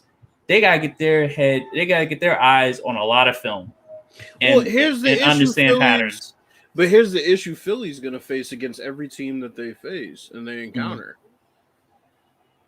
What happens when teams are sagging off Ben Simmons as always, and you're not posting him up and he won't shoot? Because I was thinking about that too. That keeps teams in games even when they shouldn't be in games. And you can't post him and Embiid because the paint's going to be clogged. And they don't post I don't think they post Simmons enough. I don't think they post him enough. Because come playoff time, look, you're going to be playing against the same team that's going to be able to react to this from game to game if they have a good head coach. They're going to react to it game to game and say, okay, look, they're not posting this kid up. They're having him dribble in the air out of the ball on the perimeter. So we're just going to sag off of him, and he's going to have to take that shot. And whoever the most dangerous shooter is off the ball, we're just going to double that guy, or we're going to double Embiid in the post. And then what? I mean, that's what's going to be interesting about that series. I don't trust Philly until I see it. I don't know how they're going to deal with that situation. I know Philly Twitter would heavily disagree with you. And it's funny because I know I think Real Eagle Mama, as far as the potential matchup, I think she had responded to somebody that was saying the Wizards could probably give Philly issues, and she was just like, you know what, I don't trust this I don't even trust this statement because Philly has managed to really just own the Wizards throughout not just this year but in many past years. The main thing, like I said, the main thing that concerns me about the Wizards in this matchup is poor preparation. Like I said, that's coming from coaching. Westbrook trying to be a coach. He's more of a coach than Scott Brooks right now. Beal managing that hamstring. I don't know. He seems okay. I don't know what his stat line looks like tonight, but it seems like this is a team effort, which it's good and would work for Beal in the fact that he's not 100%. They're going to need an overall team effort and a fucking miracle to win that series. What I envision overall, if I'm going to make a prediction, I think that the Sixers end up sweeping them. But the only reason why I think they end up sweeping them is because I see a situation where Ben Simmons ends up on Bradley Beal. And then they can have Matisse Thybulle guard Westbrook and frustrate him, perhaps make him over dribble. And then from that point, your biggest Embiid will average 35 points. I mean, that's like low hanging fruit. Preliminary, please get the spelling, please. Emid. Who is Emid? Emid will average 35 points. Beal will probably average 40, but who's this Emid? Is there a rookie on Philly? But that's gonna be the issue is. He does. I'm sorry, Bills. I think he does this on purpose. I think he just misspells stuff so he can get some shine. It's like, it's my time to shine. Let me just skip this letter, skip this. No, but when you have a situation where Ben Simmons doesn't have to score and he can focus basically just on defending Bradley Beal or defending Russell Westbrook, that's going to cause an issue for you guys because once again, they have multiple bodies they can throw at your two best players, your two best scorers, and there's nobody in the post you can go to as an answer. That is true. So it's like it's one of those things where forgot. I'm sorry, you forgot about Robin Lopez. He's not a viable low post threat, but he has that automatic skyhook.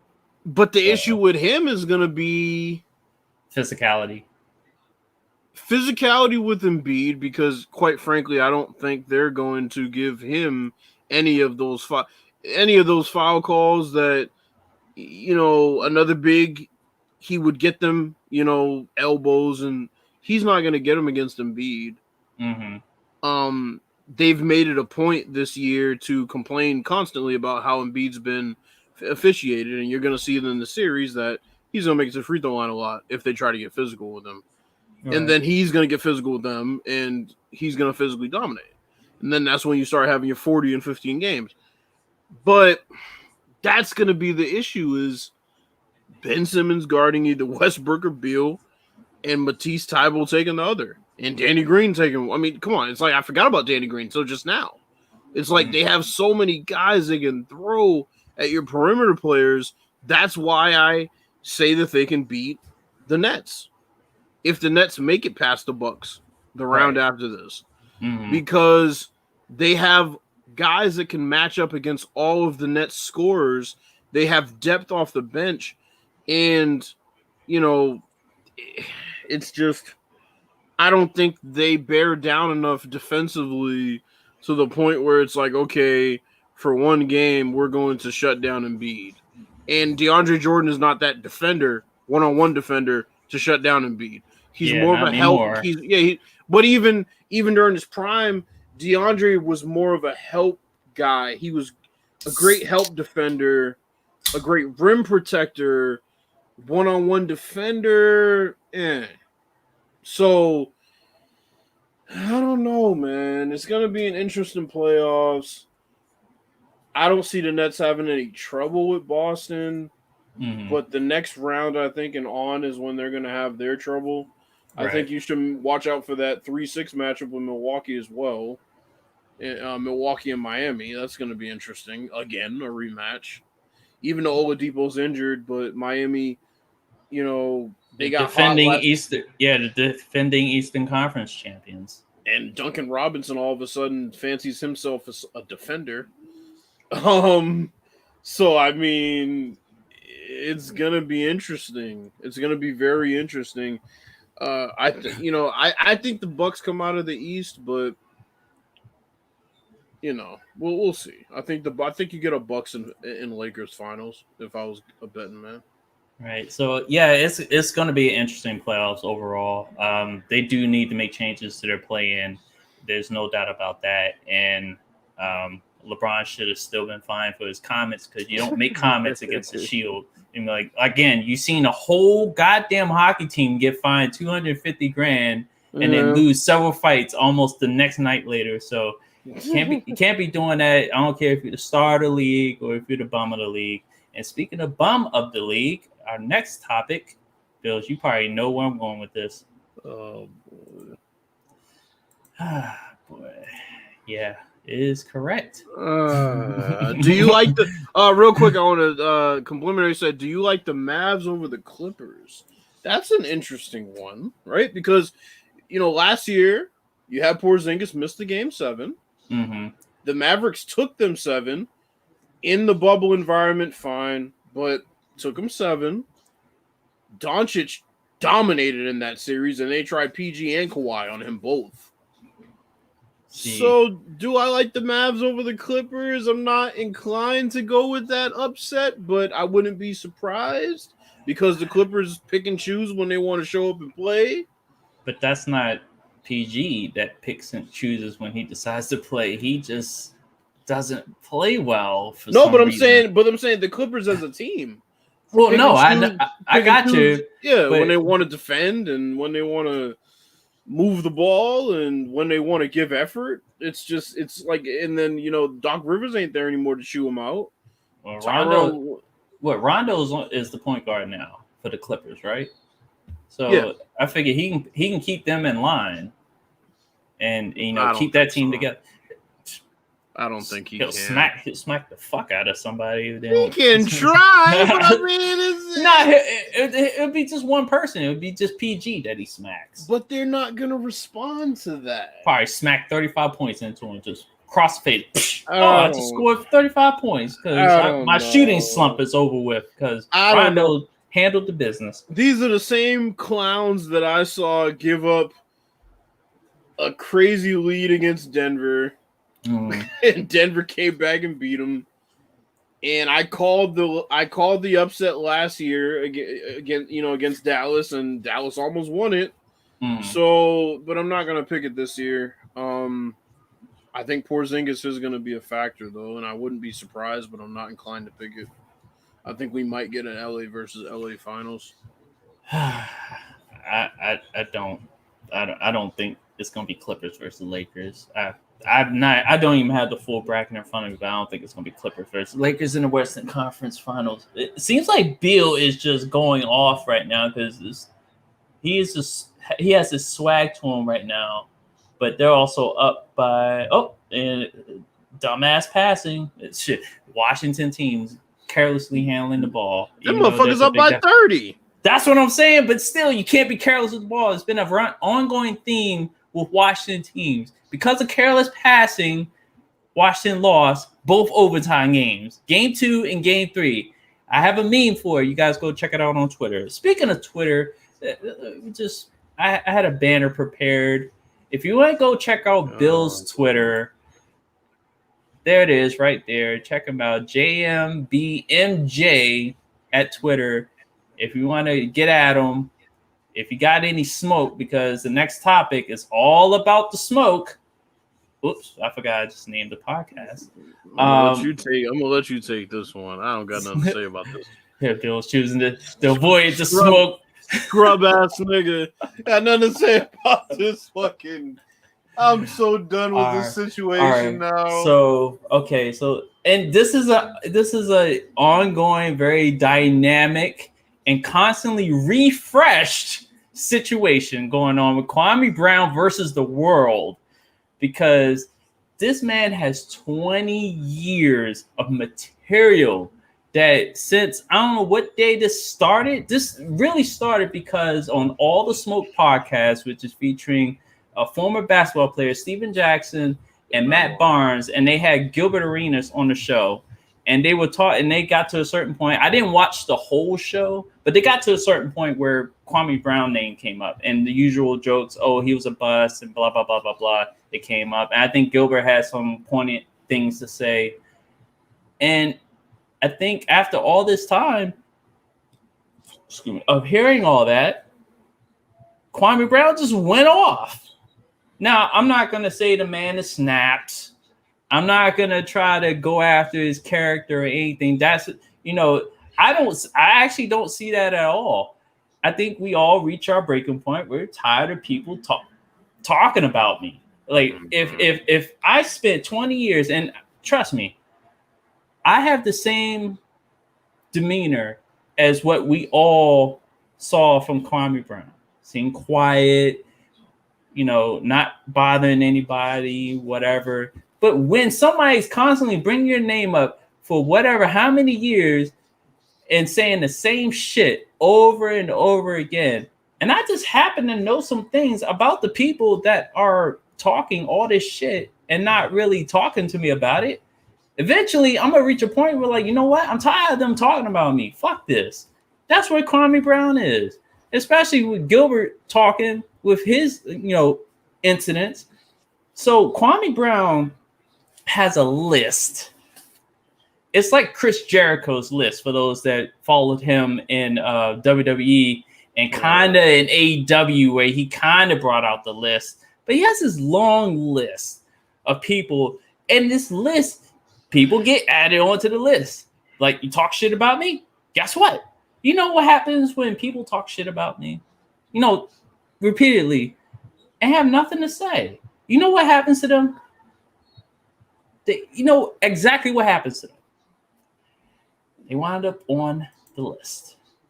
And this list is a long list. Now, not only is this list including Matt Barnes, Steven Jackson, Gilbert Arenas, it also includes Stephen A. Smith, Rachel Nichols, Shannon Sharp. Who else? Jamel Hill, who really didn't say much, but she got added on there.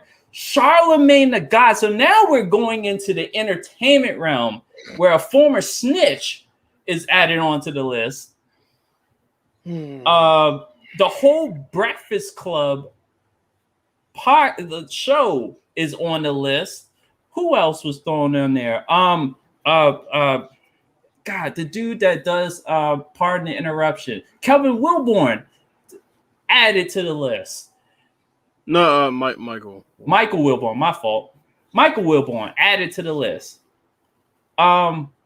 Shoot, MJ got thrown on the list. Bills, I know you would like MJ on this list very much for different reasons other than what Kwame's doing. But it's motherfucker MJ saw he turned out to be a bust and was like, I took that personal. but let's see. But here's the thing.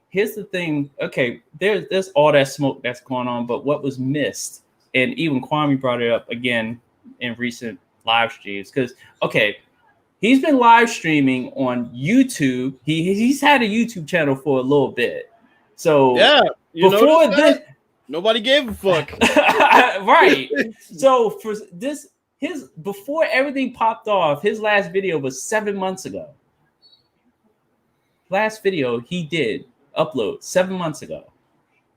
So yeah, this All the Smoke podcast breathed life and got this guy past the point where he's just like, you know what, it's time to clap back, and I got plenty of ammunition.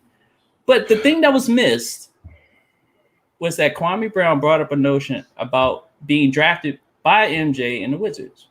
So apparently he was supposed to be traded to Chicago because Jordan obviously didn't want Kwame Brown there. There's another reason, because there's the typical thing to say is, well, why did he pick him then? Well, we'll get to that. But he wanted to trade Kwame Brown because this was before Jordan was supposedly coming back, because he made this pick as the president of player operations, the GM per se. Before without hearing this story, this is when Elton Brand was still on. Yes, right. So, but there was a rumor about the Wizards going after Elton Brand. I do remember that. It was quiet, but that's why this makes sense to me, because I heard these rumors around that time. So Michael wanted to trade Kwame Brown, his draft pick, not the draft pick, but Kwame Brown, after he selected him, to the Bulls for Elton Brand, because we didn't know that Jordan was about to make a comeback, and then he announced his comeback. So he wanted to get back to the playoffs. This is summarizing what Kwame Brown is saying. I'm not saying it word for word. I don't want that man to add me to the list. Oh. And it mistake me for Michael, even though my last name is Jordan. But I'm trying to tell it straight. I have no. Everybody scared of that nigga. Hey. No, we're not going there. Everybody's scared of him. No, I just look at it as a person that he left everybody alone, and people just kept talking shit about him. He should have. Well, that was what he was doing at first. But Bills, you reach a certain point where you get tired of folks talking about you. You eventually confront them. Okay, but here's the difference. This is like the same shit you would do eventually. No, it's not. I said eventually. No, because here's why. If I put out a bad album, I need to hear about that album for the rest of my fucking days. Period. I don't get to say, I'm tired of hearing about that shitty ass album. No, you don't get to say that. You don't get to police when you stop hearing about that shitty album. You should have thought about that before you put that shitty album out. It's the same with Kwame Brown. If you were so mad about this, you should have been mad at yourself when you were a fucking bum back in the day on the basketball court. Now all of a sudden you hear your name and in the world of podcasting, let me get my shit out there a little bit and start responding to people and use this as some leverage to get my media and brand off the ground. That's what this is. So barring all that, just to continue with the story, Michael was going to trade Kwame to Chicago Bulls for Elton Brand because he was about to come back. He wanted to get to the playoffs quickly. They almost got to the playoffs, even with Kwame. That was the amazing thing. Apparently, and even Kwame says this is allegedly, Abe didn't want Jordan to trade a goddamn thing. So this is looking like Abe Poland made the worst draft pick or worst decision to keep the draft pick, or because this was all decided before they made the choice because Jordan wanted to make the pick and then trade him for Elton Brand. You know, a first round draft pick, fresh. He's at that point where he got drafted, he was way up here because remember that year it was either him or Pau Gasol. And we all know how that wound up. Yeah. Mm-hmm. So it's one of those things where Jordan even knew that. So now with Kwame saying that and that being an alleged thing, it kind of gets my MJ off the hook a little bit because if he had to fight the owner at the time, and the owner obviously is going to win out, it makes sense because remember when Jordan retired for the final time and wanted to get back into the management, Abe Poland fired his ass. So this actually it kind of logically makes sense that Jordan really and it was obvious Jordan didn't want Kwame Brown there. Kwame throughout the years has said from time to time he one time he wished he wasn't drafted by the Wizards. 2, Jordan treated me like shit. Well, and Jordan was in the mindset that he doesn't play young players. He'll draft you, but he won't play you right away. But maybe Jordan just knew he was a scrub. No, Jordan knew he was of high value. Remember, Jordan.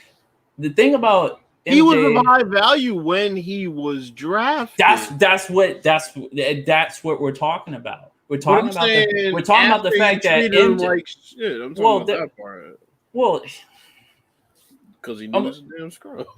That's why they treated him. It kind of goes with the thing that, and I've watched a lot of these live streams and like I'm kind of like I'm entertained by the smoke that is being shown to us, particularly Matt Barnes, the guy that tried to punk out Kobe and Kobe never flinched.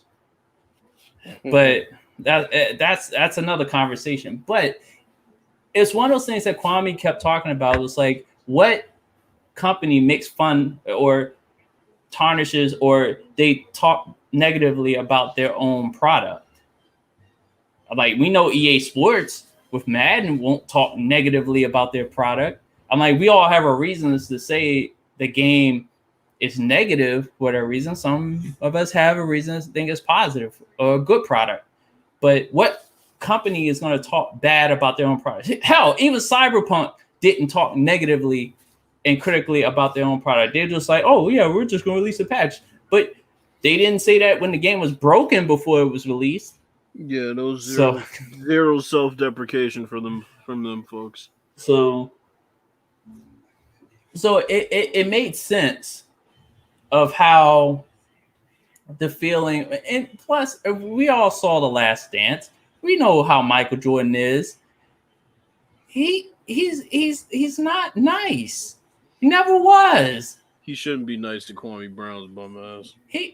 That's why I was just like, everybody was like, oh, Jordan's an asshole. I was like, well, I'm like, you'd be an asshole too if you were trying to get people to win a championship. You know, I'm probably okay. Being that I was a team captain, there were certain roles I had to fill to keep people in line. Like asshole?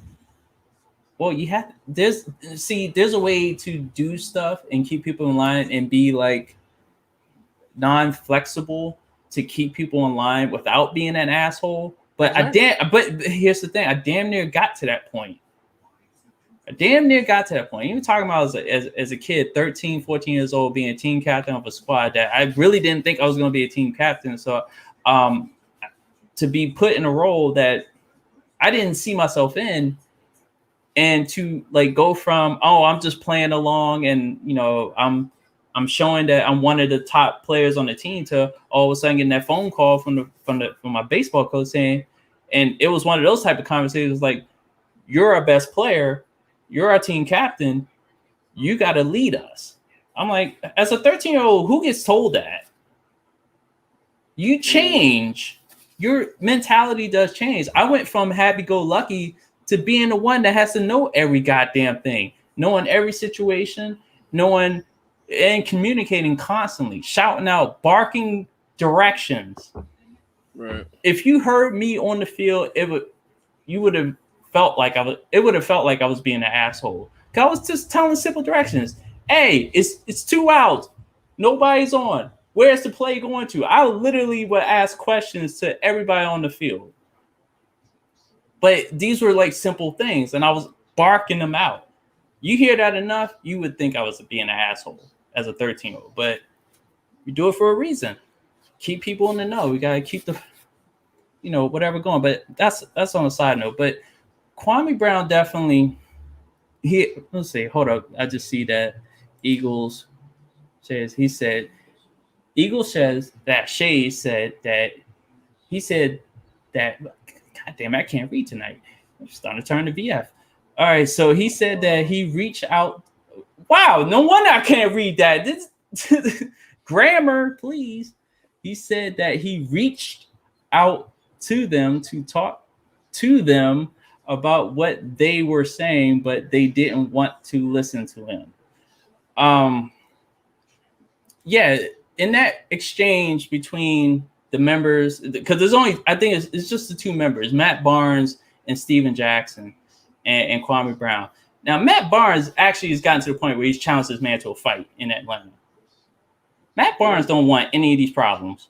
Oh, okay. We're not gonna do that. No, Matt Barnes is a bitch. Matt Barnes is a bitch. He is a straight up bitch. There's no way he's gonna. If they were to fight, where did Matt Barnes be? Wait a minute. Where did Matt Barnes become a bitch? Every time I've seen him play, he was doing something dirty. He was always like up in people's faces and stuff like that. But that doesn't make him a bitch. What does that have to do with it? I mean, Charles Oakley was doing that every time. It's just like you didn't call Charles Oakley a bitch. I was 13 years old. I wasn't really. You wouldn't call him a bitch now. Well, because I understand what he was doing. Matt Barnes was completely different. Because he was just there to just be an ass. So was Charles Oakley. No, he wasn't. He was defending his players. Matt Barnes couldn't even defend his own court. Talking about. Here we go. So all I know is that Matt Barnes. I don't even care if I'm saying his name right. But and it's funny because 6 degrees of separation states that I know somebody that's kind of associated with Matt Barnes. And I already seen the Facebook post of this person defending Matt Barnes. So I find it funny.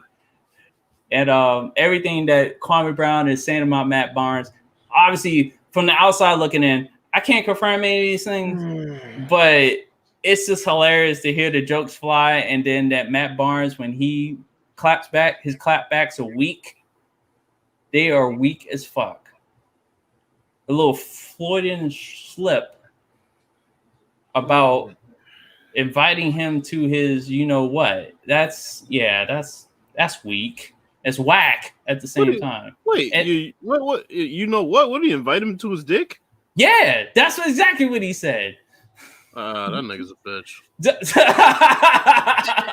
See, there's a rhyme and a reason why I had to say what I had to say, because this man literally, and it's on video. Everyone can go and check it out. He literally, yeah, exactly. So, and Kwame Brown calls him Becky with the pretty hair, Becky with the finger wave. Yeah, Becky with the good hair. Calls Steven Jackson a fake gangster. I mean, we can already tell that, Kwame has conservative principles. So I'm sure people are gonna go after that too. But I'm not there for his politics. I'm there for the smoke. I'm there for the entertainment. The laughs until somebody gets their ass whooped. I'm here for him getting his ass knocked the fuck out. That's what I'm here for. So he can go back to being a scrub that nobody gave a fuck about. Be a punchline for about a week after you get your ass knocked out. then go back to obscurity where you belong, and we'll only dig you up when we're talking about the biggest bust in NBA history. That's Kwame Brown's place in history. Fuck him. Tired of hearing about him. I've never seen a bum get so much freaking. It's like Matthew Dellavedova snapping at somebody on Twitter. It's like, come on, bro. Yeah. Jesus so Christ. Kwame Brown may have been a bust as a number 1 draft pick, but as far as his, but really, he got paid. He got paid. He got paid. He got paid. Hey! What is he, a slave? What's he? Wait, no, wait a minute. Slaves. I'm about to say slaves don't get paid. But that's what I'm saying. You ain't. What do we expect him not to get paid? How would? Okay, so here's the question: how is he serviceable for the rest of his career? The same reason Anthony Bennett stayed in the league for as long as he stayed in the league, because he was drafted on bullshit potential, and then teams started giving him some sort of chance. Like, well, there must be something there because blank drafted him. No, they're just stupid. It was the same thing with Kwame Brown. Hey, we need a body. Let's get Kwame Brown. Shut up. Let's get Kwame Brown to play 10 minutes here and there for us and scores 2 points and 1 rebound or whatever the fuck he's gonna do. Now, you know what's funny, because Kwame at one point while he was still on the Wizards was about to break out. Like we've talked about this on the First and Frame Rates, which I'm hearing through some, I don't know, some birdie on a tree or a wire that may be returning. I won't be there. So we'll see. I won't be there. If that is actually going to happen. We'll see. But anyway. Have fun with that. But anyway. All right. So Kwame, for a moment, looked like he was about to break out. He had a good season going with the Wizards. They went into the playoffs. Something happened, and I brought this up on First and Frame Rates. I brought this up where it was just like he was late or something happened. He had disciplinary actions taken against him. He was suspended for a game in the playoffs, and without him being there, it actually cost them that game and then eventually the series. Now, he wasn't the star player because remember, I think at the time they had like Andre Blatch. They had, I think Gilbert was on that team. You're talking about 04? 04? No, because no. I think so. Because they made it. I think they got swept by like Miami. His last year in Washington was 04. 03, he averaged 10 points, and that was the peak of his career, pretty much. Right, and then and then what was it? Kwame brought up the fact of even for the stat line that he had, preliminary talking about we all just need to get along. Hell no. You don't get this hippie shit out of here. We supposed to be brothers. We need to all get along. Fuck that. That's not how the world operates. I'm like, the reason why the world exists the way it is because we all couldn't get along. That's why the United States exists in more ways than one. So yeah. And was it Andre Blatch that happened to? See, I kind of get them confused because they kind of had the same story going on. Andre Blatch had all this potential, and he just threw it away. I wouldn't say Kwame threw his away. It was just the fact that he just didn't pan out. I'm like, but again, going back to the original story that actually should be talked about more, I do agree with Kwame on that, is that Jordan didn't want to keep Kwame after picking him. He was kind of forced to by Abe Poland. God rest his soul, but fuck that guy. Because that's the same guy that signed Gilbert Arenas for a large contract, which was no. Hold on. No. You gotta pick one. You can't say God rest his soul and then fuck him. No, that means he rests in shit. No, is God rest his soul because I mourn just like everyone else when he passed, but the thing is, he made this. But here's the thing: he made decisions that affected the team. So is God rest his soul personally, but business wise, fuck that guy because he screwed us in a couple ways. He forced Jordan to keep Kwame, and then 2, sign Gilbert to a long-term contract, which was unheard of amongst Washington players and teams in the past. And then all of a sudden, a year or 2 later, Gilbert is injured, and now he had to eat that contract because he never returned to form. So, because of those reasons, fuck that guy. But other than that, personally, God rest. So, but other than that, I'm sure Kwame's going to wake up 7 a.m. like he's done every day for the last week and talk about whoever is talking shit about him. I don't know who this cat is. I had some trolls. So I'm not gonna bring up. I don't know who that person is. But since I had trouble with trolls last week, Captain Avril Lavigne. Yeah, whatever. But I had trouble with trolls was it a couple weeks ago or was it last week? Or whatever the case was. And almost walked into a couple of comments that, were borderline. So I quickly identified that they were trolls. So I'm a little leery about approaching. It's kind of reminiscent of VF kicking off a friend of mine because he thought she was a sex bot for some reason. So, yeah, this is definitely a troll because Kwame would be. Because why would you say that shit to me when? Yeah, this is definitely a troll because if you would have, a person would have heard what I said earlier. It's not even about. You wouldn't say that anyway. So what is he your daddy? Why'd you come here? Well, why'd you come here to face that motherfucker paying your rent or financing you or fucking you? Why are you here? Wait, Kwame would beat your ass. What are you, a spokesperson? What the fuck is this? For those that will be listening on Spotify, which I'm also on, I think it was last episode. I had issues with trolls, and I'm just being cautious with this Captain Avril. Princess Avril Lavigne is here. Princess Avril, and I'm not gonna. Don't say whatever. That definitely is. Oh, that was tough. Oh, yeah. Whatever. Oh, I'll show him. And the funny thing about it is that those trolls that showed up the last time, they made multiple comments too. So I'm not falling for that lull the people to sleep and then get them with some racist ass comment because that's what happened last time. So you thank them for me being aware of you right now. So you need to get up out of here. Well, I can do some things just now. Oh yeah, I forgot. Actually, no, I'm gonna hold off a little bit. That Barnes will smack it. Yeah, you're going. So we're gonna do that. Bye. You're a grown ass man covering up curse words with symbols. You get your whole ass out of here, you fucking clown. So it's funny because it's interesting with these trolls. You just allow them to hang themselves. And it was like it was a short drop, short stop, quick stop. That's what it is. So he's gone at the Captain Asshole over there.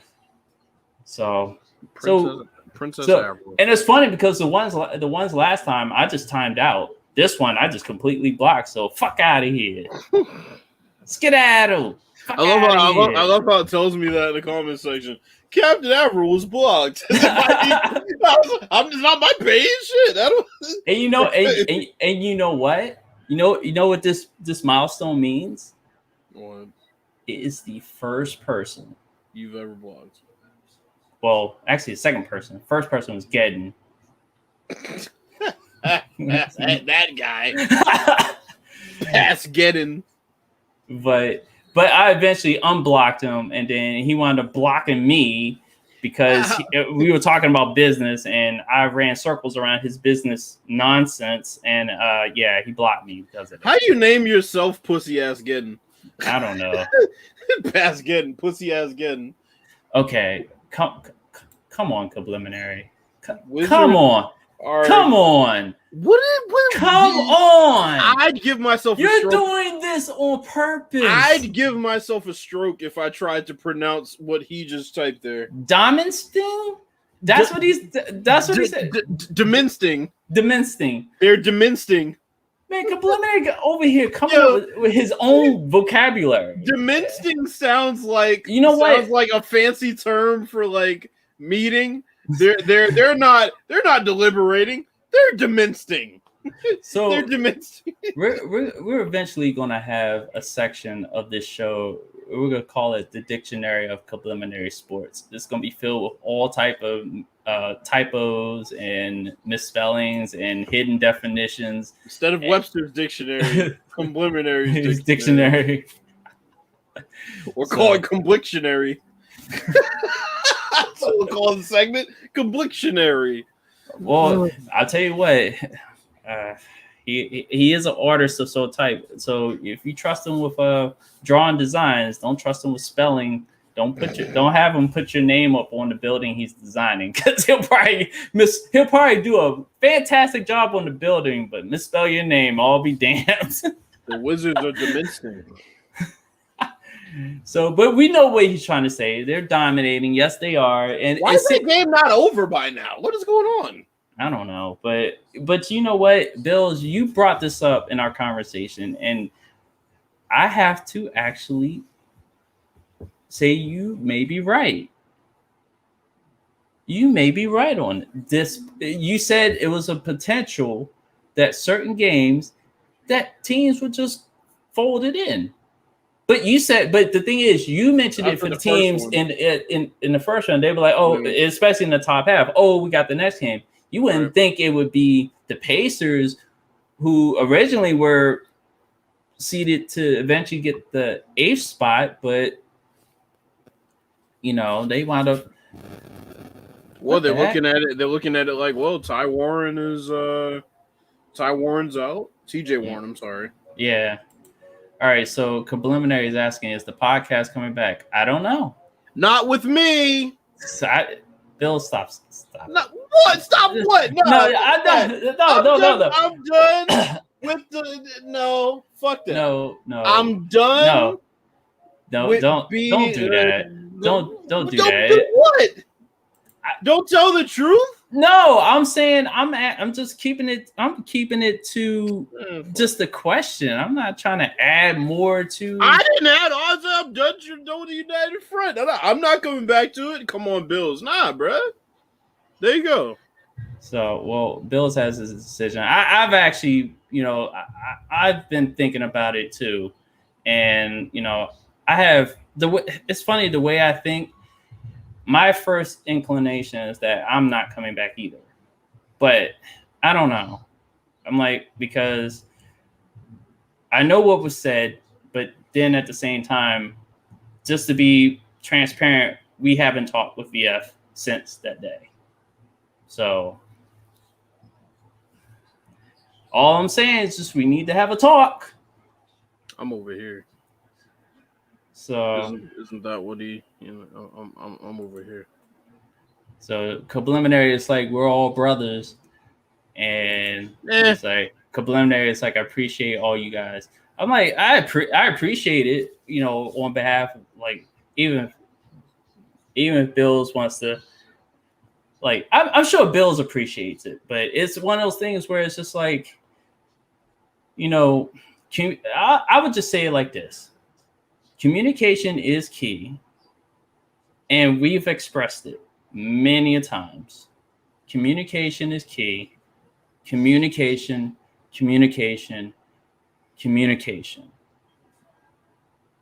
That's pretty much it. Preliminaries like Bills forget. It's like you forgot. Forgive Bills forgive my brother.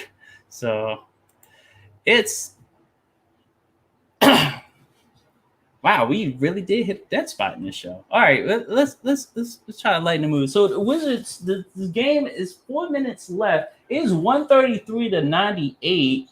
Okay, wait a minute. What time did the game start? What time did the game start? I think the game started around like 7:30, maybe 8 o'clock. Are there foul calls being called? Why is this shit still I don't know, on? because the fact that the Wizards have 133 and the Pacers is just getting pasted is ridiculous. So let me read. Mm-hmm. Actually, I think it started at 8, and it's. So here's the thing, though. Mm-hmm. A big reason why they were up against the Hornets was because Doug McDermott had this surprise big game. Mm-hmm. Yeah, like 16 in the first half or some shit. First Right. quarter. And they came out and basically punched the Hornets in the mouth, but Hornets should have won that game. They came out lethargic. Yeah, because they went from thinking they had the 8th seed to falling out to the 10th seed. That was a knockout punch for them when they lost to the Wizards that Sunday.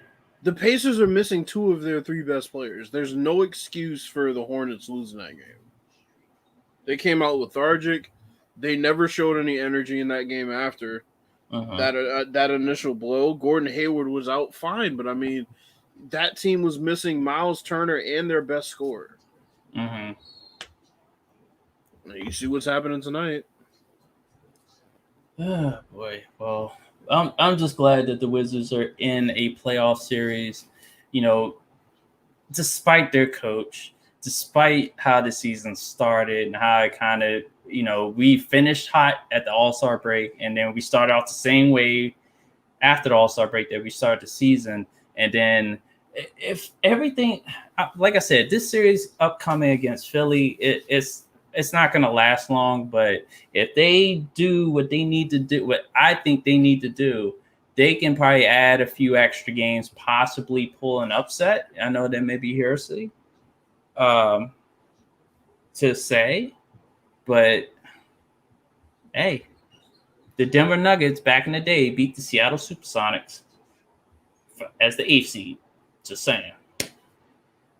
It can happen. Yeah. And Philly, and to tell you the truth, Philly hasn't proven that they're playoff savvy, at least past the second round. They got to the second round. Did they get to the Eastern Conference Finals last year, or did they make it to the second and get knocked out? Because the Wizards haven't made it past the second round either. But at least they've been there before. I don't remember who they even played last year. See, and that they also. Oh no! They played the Celtics in the first round. They got their ass kicked, I think.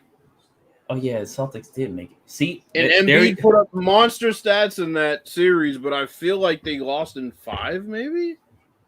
Yeah. Hold on. Yeah. Fuck it, I'll look it up. Yeah. 2020 confirm that because playoffs. Everybody talking about Philly being a monster team. Remember, we all thought the Bucks were a monster team, but they seem to can't get over the hump either. So, yeah, they swept the Sixers. So there you go. So it's not entirely out of the realm that the Wizards can come in and push this 7 games.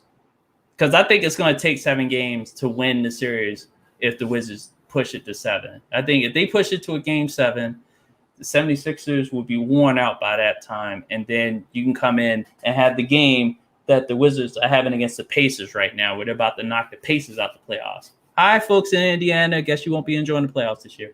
But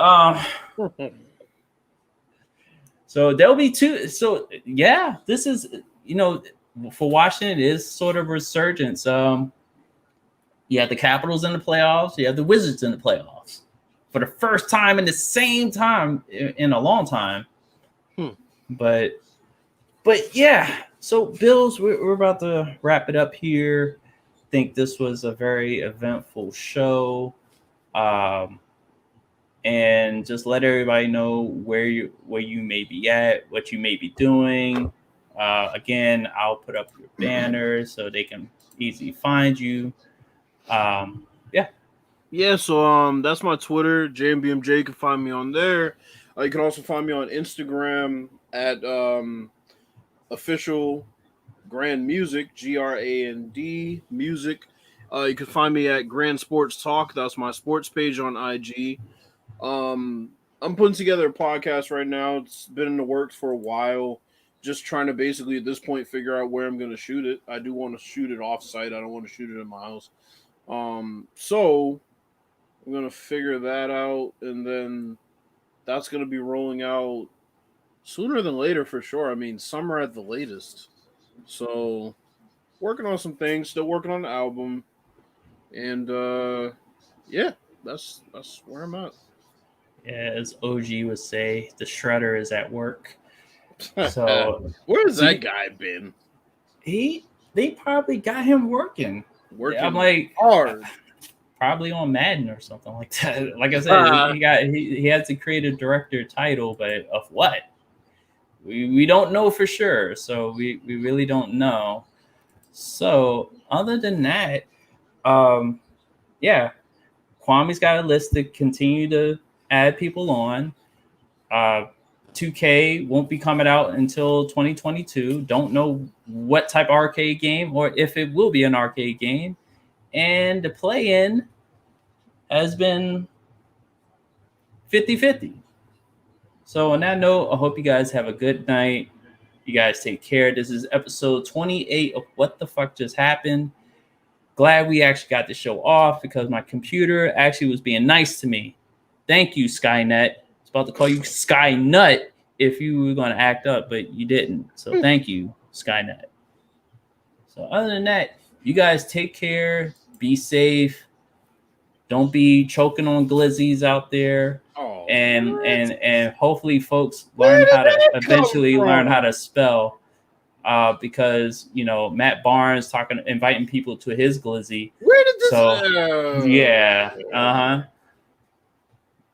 Bitch. Good night. Take care. Peace. Peace.